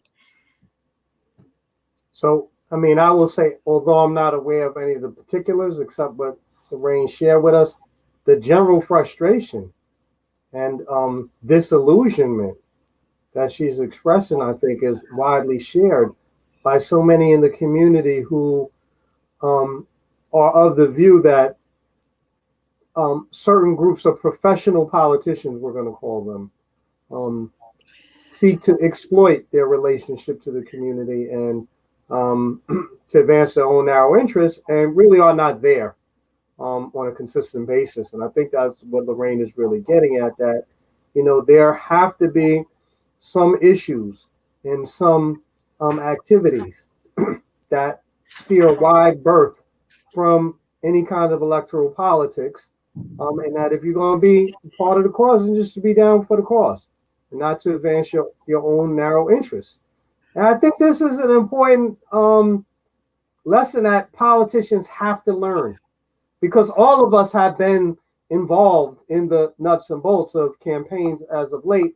And I think we're all equally aware of just how cynical the American people have grown, and people in our communities who refuse to have any kind of healthy involvement in politics that we're going to require if we're going to address all these challenges we face. Because too often, when it's when the laundry comes out in the end, you know what? Someone, some party did the next party dirty, and not really working for the interests of the people. And so, as you know, AJ, I've had a particular fondness for Joe, and you know why? Because I first saw Joe on CNN, so I was very impressed.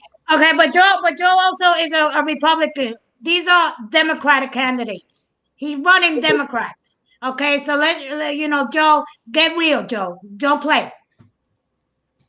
I mean, I hope Lorraine's rather strong reaction gives everyone reason to pause and reflect on, how they are handling their business politically and whether or not it's appropriate. I know one thing. I don't think as a practical matter, I don't think this is helpful for the cause. And if you didn't know, but you were warned that the event was not a political event, and you brought certain people there, and the current candidates that hold the position right now were not there because they were also, they weren't invited because it wasn't a political camp, and you were told that the community didn't want you to do that, and you waited for people to leave and then went over there later under false pretenses, not saying sign my petition so I can make the ballot, sign the petition after a rally called Save the Park. Thank you. It would lead you to believe that you were signing a petition to save the park. Oh, yes, I'm going to sign. Yes. Exactly. They came out there because they wanted to save the park. You know what I'm saying? They don't know you from Adam. They think that you're part of because they knew that this wasn't political and that's not what they wanted. So why would they even think somebody would dare do that if that's what they said they didn't want? So if that's the case, and that's how with them. I'm sorry. The thing is, AJ, I approached them on behalf of the organizers. I approached them. One of the organizers was with me. I told them I was very nice about it. I explained everything to them. I told them what they could or could not do, what was acceptable for the community. And So you wait for everybody to leave, and then you run and go do that anyway. And if that's the case, you get the gas face, and I have no respect for you. Thank you. And Joe, you have my cell phone number. Joe, you have my cell phone number. So if you're not liking the words that I'm getting ready to say, you can call me, but you know better. And and if you're running candidates for whatever the reason, I mean, Republicans have run Democratic candidates before because it's a Democratic area. I mean, stuff like that happens. I mean, in Peekskill, they ran the Republican ticket. No. You're running. No, I'm just saying. You're a Republican and you're running Democrat. Let's get real. That's what he's doing. Because there's no way in hell a Republican's gonna win. Change your party, bro. Well, that's true. Damon and I have told you that you need to change your party to Democrat. And I did. And maybe you could, and maybe not you, Joe. Both of us told Joe he need to run as a Democrat and he can win. You know what I'm saying? Like, we both have told him that. So I guess he felt the next best thing is he would just run some candidates and the Democrats. So I don't know. But Joe, that's not cool. What your people did is not cool. And, if you want to talk to me, you have my cell phone number and we can discuss it off air. I'm not going to take it no further than that. So you had a very interesting day. I do want to, before I forget, if we gonna talk to you off air, wait. You're telling Joe If he want to talk to you, he can talk to you off air. If Joe wants to have a conversation, he has it with the community. He has it with me. He has it with Magali. He has it with the organizers off air. Yeah, well, I'll set that up. I'm just saying, if he has a problem with said, call me. Of course He has my cell phone number. I'm saying, call me. Yeah. So, before we go any further, I didn't get a chance to, Bob. I wanted to thank you for the guest and picking the topic of today's show. A lot of our listeners and viewers said there was a great interview. There was a great show. They learned a lot about the situation. And hopefully, if you give me the information, we can send it out so those who want to can go ahead and hit the Twitter storm tomorrow and join them Saturday at the rally, which I'm willing to go if you go. I don't know if you're available, but if you do go, I'll definitely ride out there with you. But so I think it's important, and I do think that we need that model. I'm glad that you showed the statistics of CUNY's graduates, what their earnings, what they contribute to the tax base, right? You know what I mean? So while people are going to look at that dollar sign, oh, we can't afford this, look what the investment is paying. You understand what I'm saying? And what the investment can pay more if we put more people, if we take care of that. And I've always thought that community college, the CUNY system,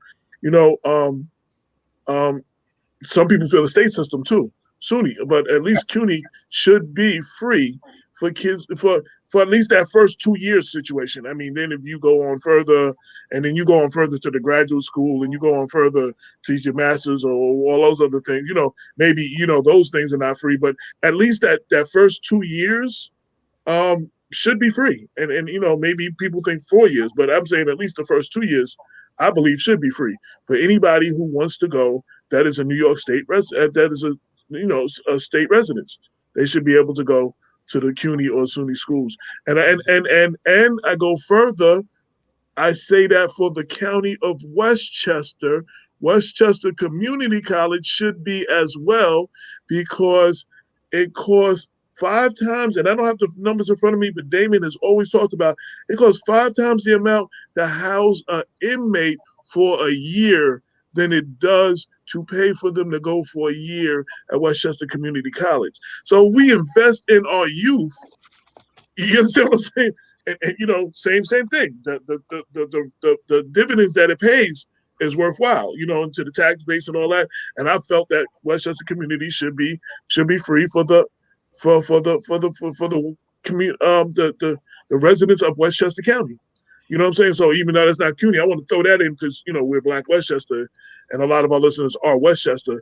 That's how I feel about Westchester Community College. And our county government needs to fund the school to make that happen. And anybody who equally feels what they feel about CUNY and make those calls, if you feel that way, you need to call your county legislator and the county exec office, and you need to, express your concerns if that's how you feel. Luis said, I remember it was free in the 70s. Is that CUNY or was it Westchester you're talking about, Luis? But yeah, I know some of them were and it isn't no more. So, Didn't Biden say he was going to do something, and then all of a sudden he just said only $10,000? I don't know. Bob's shaking his head yes. Go ahead, Bob. So Lorraine's alluding to the proposals that have been called to reduce student debt, to write off a significant amount of student debt. And there seems to be a lot of debate back and forth right now. But one way in which a free model of tuition could address that problem, at least for a new generation of students, is reducing, if not eliminating in its entirety, the need for student loans to finance your education. I was looking at some of the language in the bill, AJ, that is under consideration, and it does just restrict itself to mention by CUNY. But my sense is that the city university, state university kind of provide baselines for one another that you're likely to see whatever kind of reforms are made in CUNY, you're likely to see similar kind of reforms made in SUNY as well. So that in all likelihood, this model of free tuition would expand, would be adopted for the state university system as well, if it were to pass. So this is where I'm going to lose some people. Mm-hmm. We're having a lot of conversation about reparations. Mm-hmm. I totally, people are trying to put numbers on it. I do not think that this country can pay what it needs to pay to give everybody a check for what they actually should get for reparations. I don't think that giving everybody a check might be the best way to handle that situation. But I think a form of reparations and moving our next generation forward is for if a bill like this doesn't pass with CUNY and SUNY, the paying for our future students to go to these colleges, you know what I'm saying? They can't afford to go to these colleges, would be one form of reparations. That could be, you know, like giving everybody a check, that may not be the thing that is going to move us forward as a people. But starting with our next generation and schools being more expensive, where they go into school tuition free and coming out without debt, that could be a form of reparations to move forth and start building generational wealth in our communities. That's something that needs to be considered in all these different analogies that we're talking about on how the country should pay reparations. I think that that's one of the things that should be looked at.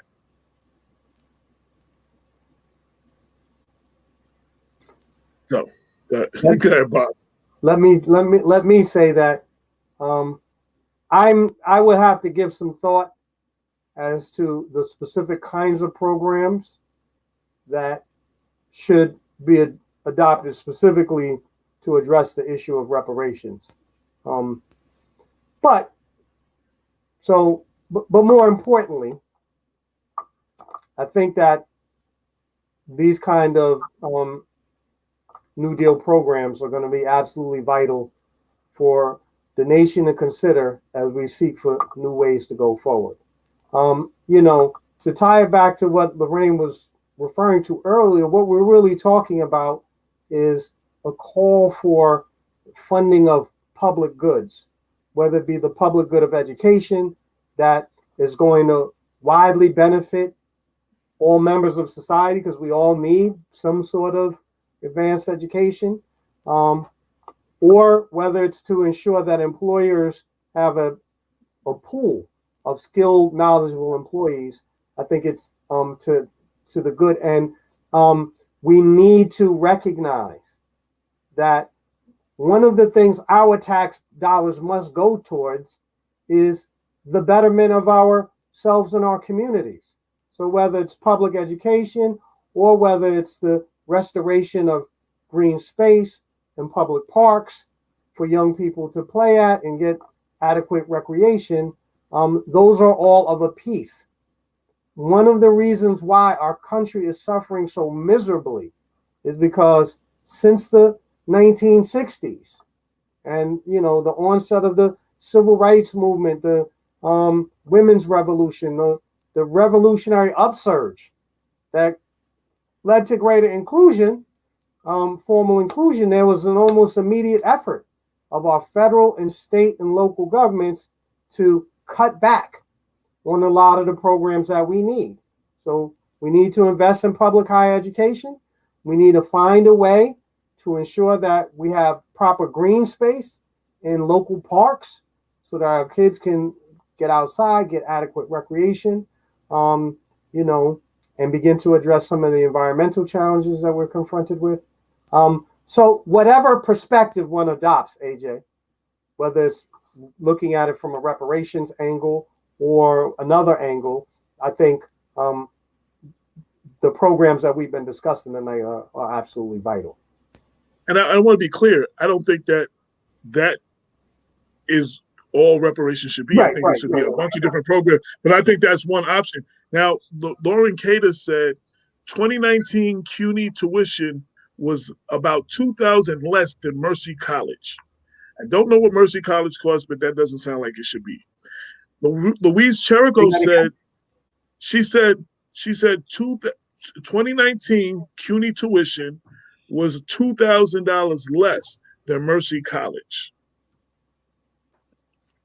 Yeah. At Mercy College, I went to Mercy College. Mercy College is expensive. Right, and if CUNY is only $2,000 less, that's a problem. Louise said, SUNY is free, tuition only, but you have to take 15 credits per semester to finish in an allotted time. You cannot be a returning student, and there are other things a person still needs: books, housing, etc. So, go ahead. I was going to say that I don't know enough about the details of the tuition program at SUNY to weigh in. Me either. Right.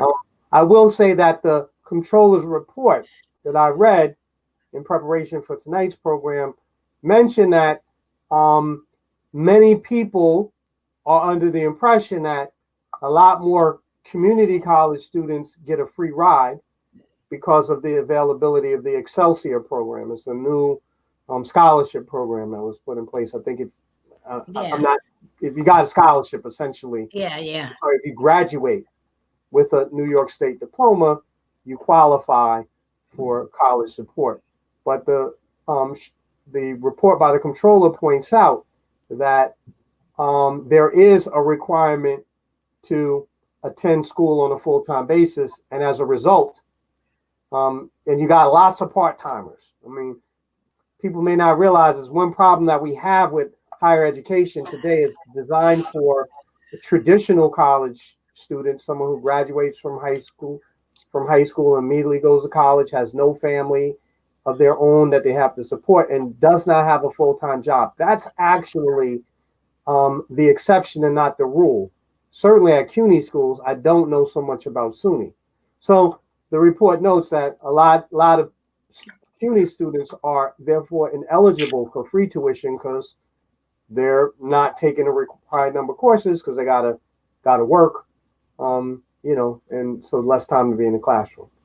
So we really do need an overhaul of the program, the tuition program, and you got people like my mom. My mom, when my parents got divorced, my mother went back to school. Mm-hmm. You know what I'm saying? I'm probably like 8, 9, 10. You know what I'm saying? She went back to school. So, she worked a full-time job. You know what I mean? And it took her a little longer to get the degree she was trying to get or whatever. But that is not uncommon these days in this economy. You know what I'm saying? There's a lot of people going back. And there's some lady, some lady who just graduated recently was on the news. She was in her 80s. And she went back to school. She finally got her degree. She finally got her master's or something it was that she'd been trying to get. And she was like in her 80s or something. You know what I mean? Like, there's not, so, but again, I don't know enough. I just shared what the viewers shared. You know what I'm saying? As they shared it, I'm not sure, how that works. That lady was very nice. I like, you could feel like she's genuinely nice. Like, first impression is a big thing, and I loved her right away. Like, who is she? She's the president of my union. Wow. President, the PSC, the Professional Staff Congress at CUNY. I would say, you know what, Lorraine, I can't help but take the bait. You know what? That's because she's a CUNY professor. You know. Y'all well, there you have it. There you have it. No doubt. Any last words? Any other events that passed, other that we went to, or any events coming up that we want to bring some light on? I know a lot of people sent me flyers over the last week, and I don't remember what they were. So I know there's some stuff coming up.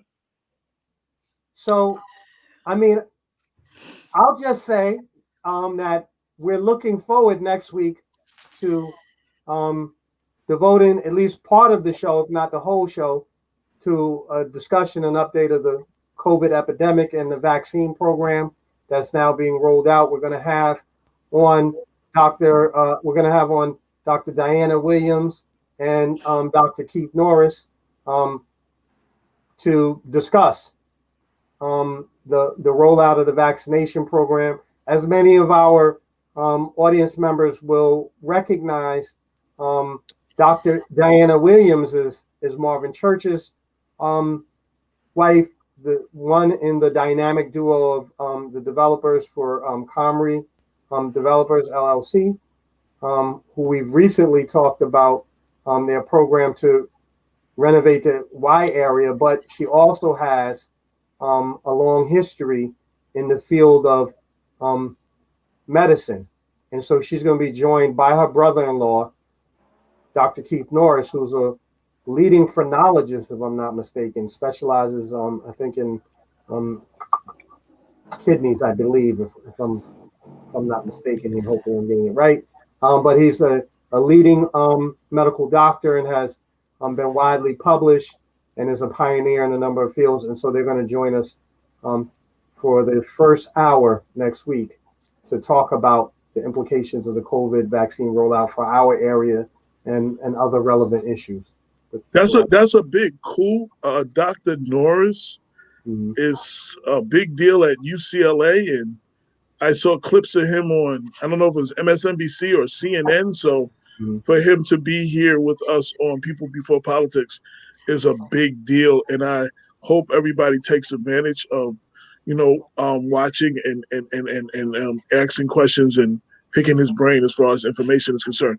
Also, I do want to remind people, so if you didn't see, we did a special edition of People Before Politics dealing with what I call the Greenberg housing crisis, which was a lot of complaints of seniors being displaced and to subpar units. And we dealt with, are you saying my lips are dry and I need some of that on my lips? No, I'm putting some on my neck. Because she's holding it up and I'm licking my lips. I'm licking my nose. I'm licking my lips. I'm like, yo, I don't think they're dry. This is mixed, no Spanish household is ever without. Sorry. Okay. So I just wanted to make sure. I was like, I didn't think they were dry, but yeah. So we dealt with the Let me see. the situation going on in Greenberg. Your lips look fabulous. Sorry. Thank you. Thank you. We dealt with the situation in Greenberg, and we had on people from the Greenberg Housing Authority. We had on at least one senior who was complaining about some stuff. We had one of the advocates, Tasha Young, was on, and Paul Feiner. Paul Feiner's running for re-election, and Tasha. It was one of your best shows. And we got a lot of good feedback, and I encourage everybody to watch this, even if you're not in Greenberg, because this is going on in a lot of our communities. And if it hasn't happened in your community yet, it could be heading your way. So you need to be informed on some of the things that they're doing. And you can find it on Black Westchester. It's right on the front page. And definitely take a chance, take time to watch that. And I sent it out to all our, like I'm going to do for tonight's show, I sent it out to all our state, local, and federal and county elected officials. And I'm going to do that, especially with our state and federal local officials. I'm definitely going to send this out, the first part of this show at least. Well, I just send the whole thing. They just watch what they want to watch. So it's over. To save me from editing. But I'll definitely send this out tonight and tomorrow for to the elected officials, because we do have that veto-proof majority this year. So if Cuomo vetoes it, they have the majority to overturn it. That they have that power right now. So shout out to Senate Majority Leader Andrew Stewart-Cousins and the Speaker of the House, Carl Hastings, and others that worked hard for them to have that majority. So, but they need calls, and I'll be sending this to, Senator Biaggi and Senator Shelley Myers, and Assemblyman Naya Sage and Assemblyman Gary Pretlow and anybody else that I can think of that represent, the state and the federal. I'm going to be sending this to them. And the Congressman Jamal Bowman, and Mondaire Jones. I almost said their names together and got tongue tied. Jamal Bowman and Mondaire Jones. Yes, both of them will get. And Andrew Steele Cousins and Shelley Meyer. Yeah, I said they're definitely going to get it.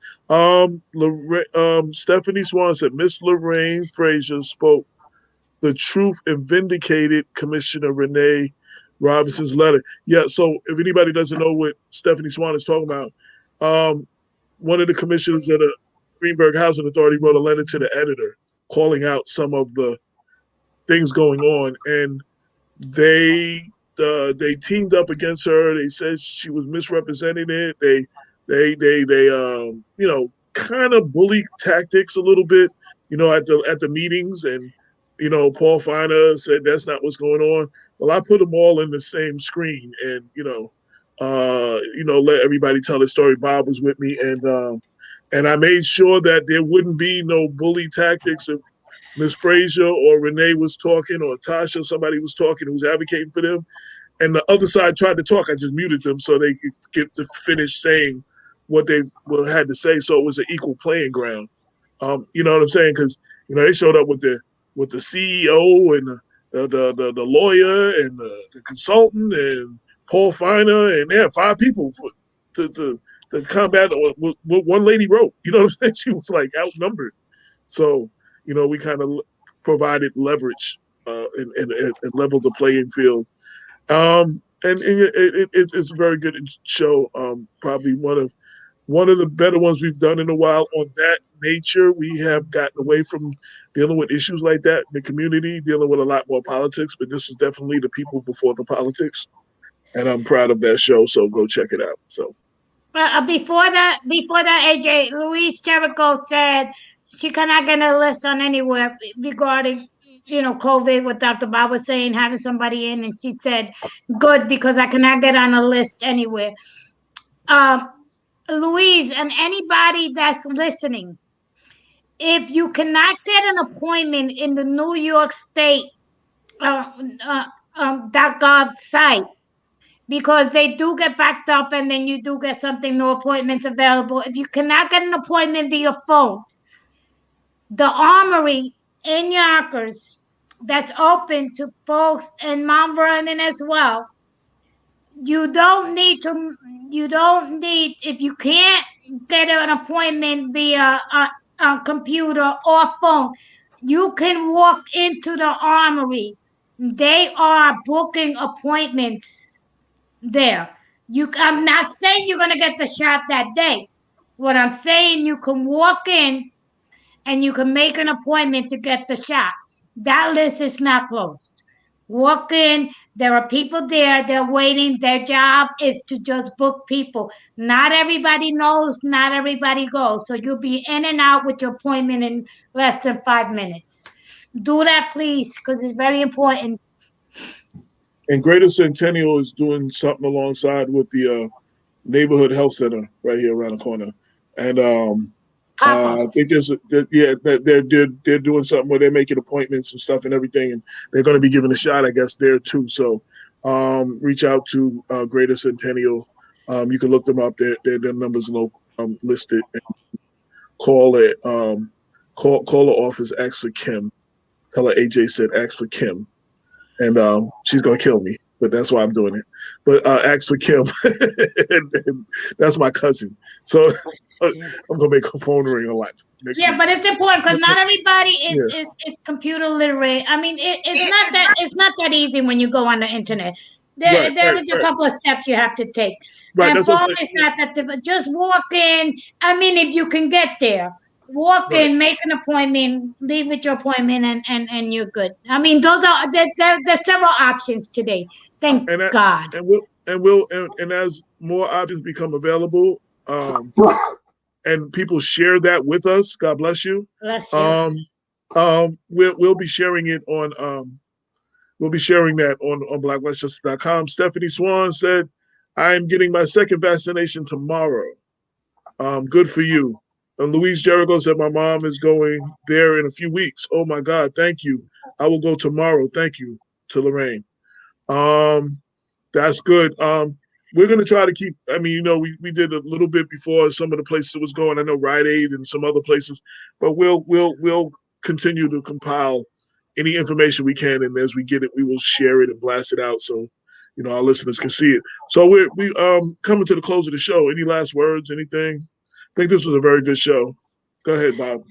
I was just going to say that if I get on my job, AJ, maybe we'll be able to also have some representatives from the Mount Vernon Teachers Union, okay, local school district, to talk about the the schedule for reopening our schools and any kind of concerns that they may have about proper provisions being made to ensure people's health and well-being.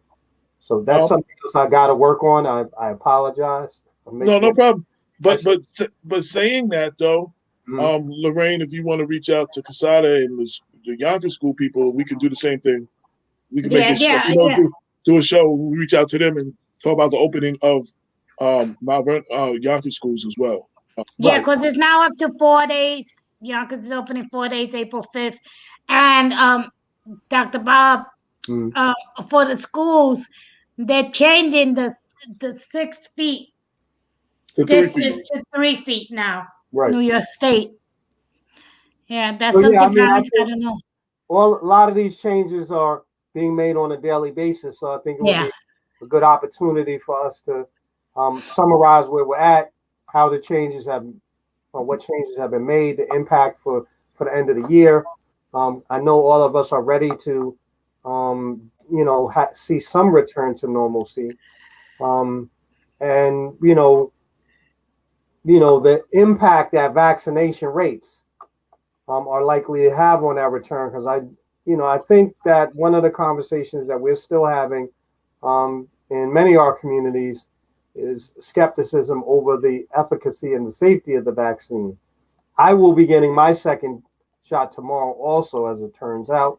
I know that people's willingness to get a vaccine may vary depending on their personal health conditions and other kind of circumstances, but I think it's worth us sitting down with some professionals and getting their assessment of the likely risk that people are going to incur if they do or do not get a vaccine. My parents just got their they just got their vaccine. They got shots. I think last week or the week before they texted me. We just got back from getting our shots. I do want to say this in closing because I'm looking at states like Texas removing the mask requirements and spring break to the point that the city of Miami had to close it down because it was overpopulated. Let's not. I'm going to keep saying this until y'all tired of hearing me say it. Let's not fumble the ball on the 5-yard line and then have it run all the way back again. There is a great possibility of a fourth surge. People, this is not the time to take it easy. This is the time to stay. Miami has gone buck wild. I agree. That's what I was talking about, Miami. This is the time to stay diligent. Even the president asked to wear your mask for the first 100 days. We still got some days. We still got some weeks left for that, or a month or so left on that. Let's continue with the mask wearing. Let's continue with the social distancing. Let's continue with the constantly washing your hands and with the sanitizer. Let's continue the basics. You understand what I'm saying? Eating your fruits and your vegetables, keeping up your immune system and your daily exercise. Let's stick to the basics. And let's not just throw caution to the wind like, oh, it's done. No, it's not done. And nobody wants to see a fourth surge. Nobody wants to see a fourth surge. Nobody wants to see us have to shut down. Nobody wants to see that again. And it's important. As the owner of Black West, I don't want to see that. I know what it does. I know what it did to our business model financially. And there's restaurants that are not opening again. There's a lot of community stores that are store in the community that is having problems staying open or had to close and never were able to open back up. Nobody wants to see us close down again. You understand what I'm saying? So you could like be a little more uncomfortable for like till we get this fully done, or you can just throw caution to the wind and we got to go all the way back to the beginning again. So let's not fumble the ball on the 5-yard line and let them run it all the way back to the opposite end zone. And we doing all of this again. When we're this close, we're very close. We're on the 5-yard line. We're close. So let's finish the game off strong. That's all I got to say to everybody listening. Go ahead. But it's important also to remember that immunity does not start taking effect until 2 weeks after your second dose, 14 days after your second dose. That's when they tell you it's okay to relax a little bit, but they still haven't said take off the mask. But, some people are catching COVID because the antibodies did not kick in. Some it happens faster than others.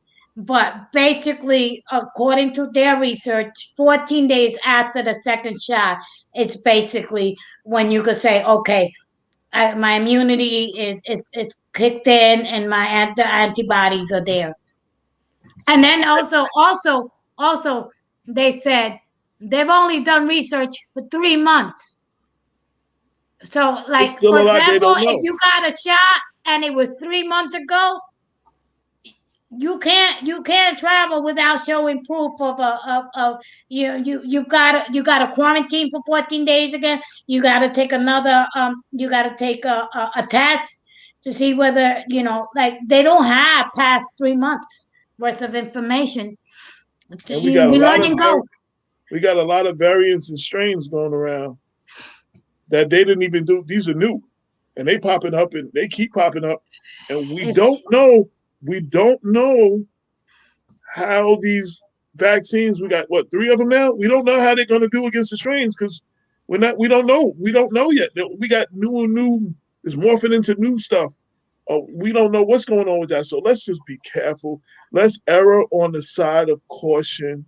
That's my word for today. Let's err on the side of caution. Let's not.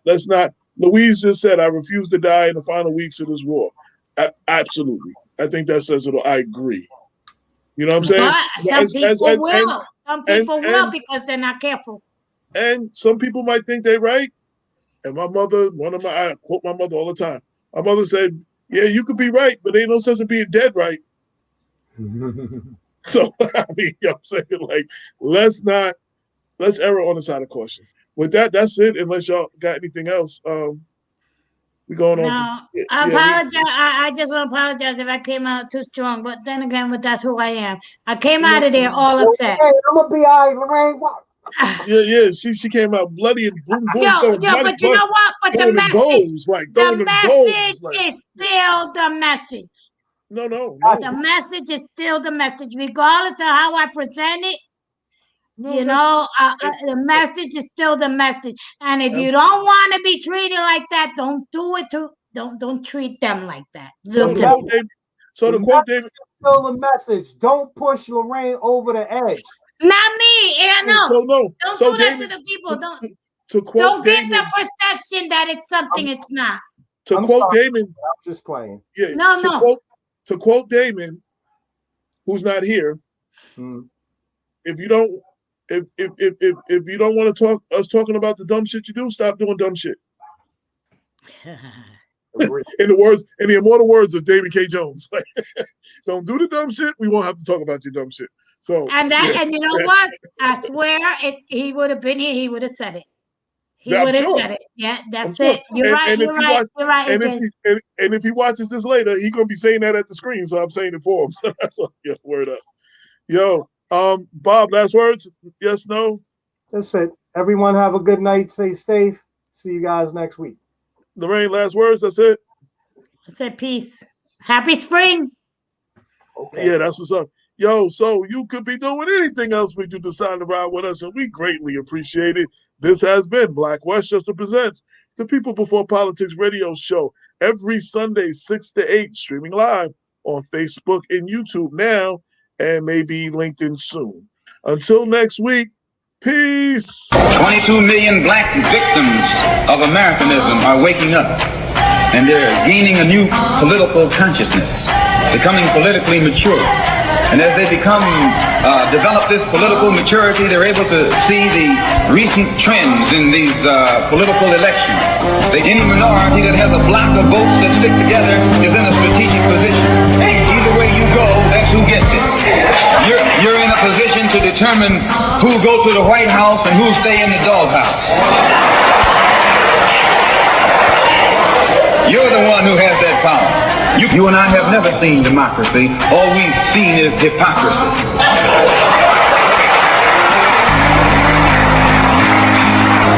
When we open our eyes today and look around America, we see America not through the eyes of someone who has enjoyed the fruits of Americanism. We see America through the eyes of someone who has been the victim of Americanism. We don't see any American dream. We've experienced only the American nightmare. We haven't benefited from America's democracy. We've only suffered from America's hypocrisy. And the generation that's coming up now can see it and are not afraid to say it. And are not afraid to say it. And are not afraid to say it. And are not afraid to say it. And are not afraid to say it. And are not afraid to say it. And are not afraid to say it. And are not afraid to say it. And are not afraid to say it. And are not afraid to say it.